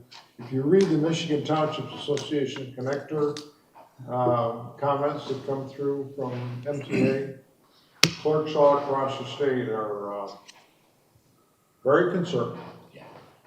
Thank you. Okay, Audrey Monahan, are you out there? I am. I'm still out here. I just wanted to say thank you to Ginger for an excellent presentation as usual. Thank you again for keeping us informed and being so positive while doing it. I appreciate that. I also wanted to say thank you to Gary and Laura for their presentation as well. It's an amazing. It's amazing to watch how the progress keeps going further and further every year. I remember them giving their presentation last year, and then this year it's even more impactful, and it really is a good value to our community. So thank you. Okay, Mr. Kermy. Bob, what do you think of the proposal to invoice for the sidewalk repairs this year and not wait and hold the debt for a year? I don't even know if there's enough time to do that. Because I gotta have the print files prepared by probably November 10th at the latest. Well, Jeremy says that he can give you the information, so I don't know if that's, he needs to, I'll you take guys a need look to talk. I'll take a look at it. I mean, I don't disagree with you, it's just the timing, it's a timing issue. Because I don't think we ought to just put them on the tax bills without giving the residents an opportunity. I agree, to pay but them. sending out the invoice at least is a shot that maybe you can get some on the tax bill that have been poured in the last 3 weeks. You know, that company said they were going to start in June 1st, not first, their first try was sometime in June, then they delayed, and then they said it was only 20 days was the contract. Maybe then they're willing to pay, they're paying a penalty for being late. Yeah. Maybe So- we redirect some of that money for carrying costs of the debt. I'll take a look at it. This is my first time through the cycle, so I have not done it before, so I'm not sure what the level. Well, Amy Hammy's done it. Amy's on vacation, well-earned vacation. For the month? Through next week. All right. Okay, Motion to adjourn? I'm not done yet. Oh, I'm sorry. Okay, are we all set? Okay. Let's not forget, Thursday night, 6 o'clock, we do have the zoning board meeting here. Jerry's our rep to that. That is going to be the night of the rehearing on the infamous billboard matter on M14. Court ordered rehearing. Yeah. So I just want to make it clear because social media has once again distorted the facts, and this board has always been opposed to the billboard project. I cannot get into our legal strategy. The zoning board has been opposed. So as a result, we were sued, and the court has now ordered the zoning board to rehear this case in a public forum. The public is certainly invited to attend and participate, as they always are, and we'll see what happens. The zoning board, it's in their hands, and Jerry is our rep to the zoning board, so you're going to have a couple long nights. That's the way it works. Here at Township Hall. That's why you get the big bucks, That's the right? big bucks. By the way, our phone numbers, my phone number is on there. Did it get Yeah. removed No. on the website? No, it's just more misleading stuff on the Nextdoor Well, let's app. check and see that Oh, maybe something anyway, got deleted. all of my information is there, all of yours is there, all of John's is there, But everybody has the right as independent elected officials to put as much or as little information as they want on their personal biography pages. But I think everybody should have a phone number. Yeah, No, mine I'm has just- I so- think. You do, no, All you're right. fine. Didn't get Well, rid I of- mean, and again, that's your prerogative as an elected official. And, but, you know, people exploit, the issue for their political gain, which Yeah. is sad, but inevitable. We do meet again next week, and, we'll have Ginger doing the next round of budgets. So what's that gonna look like?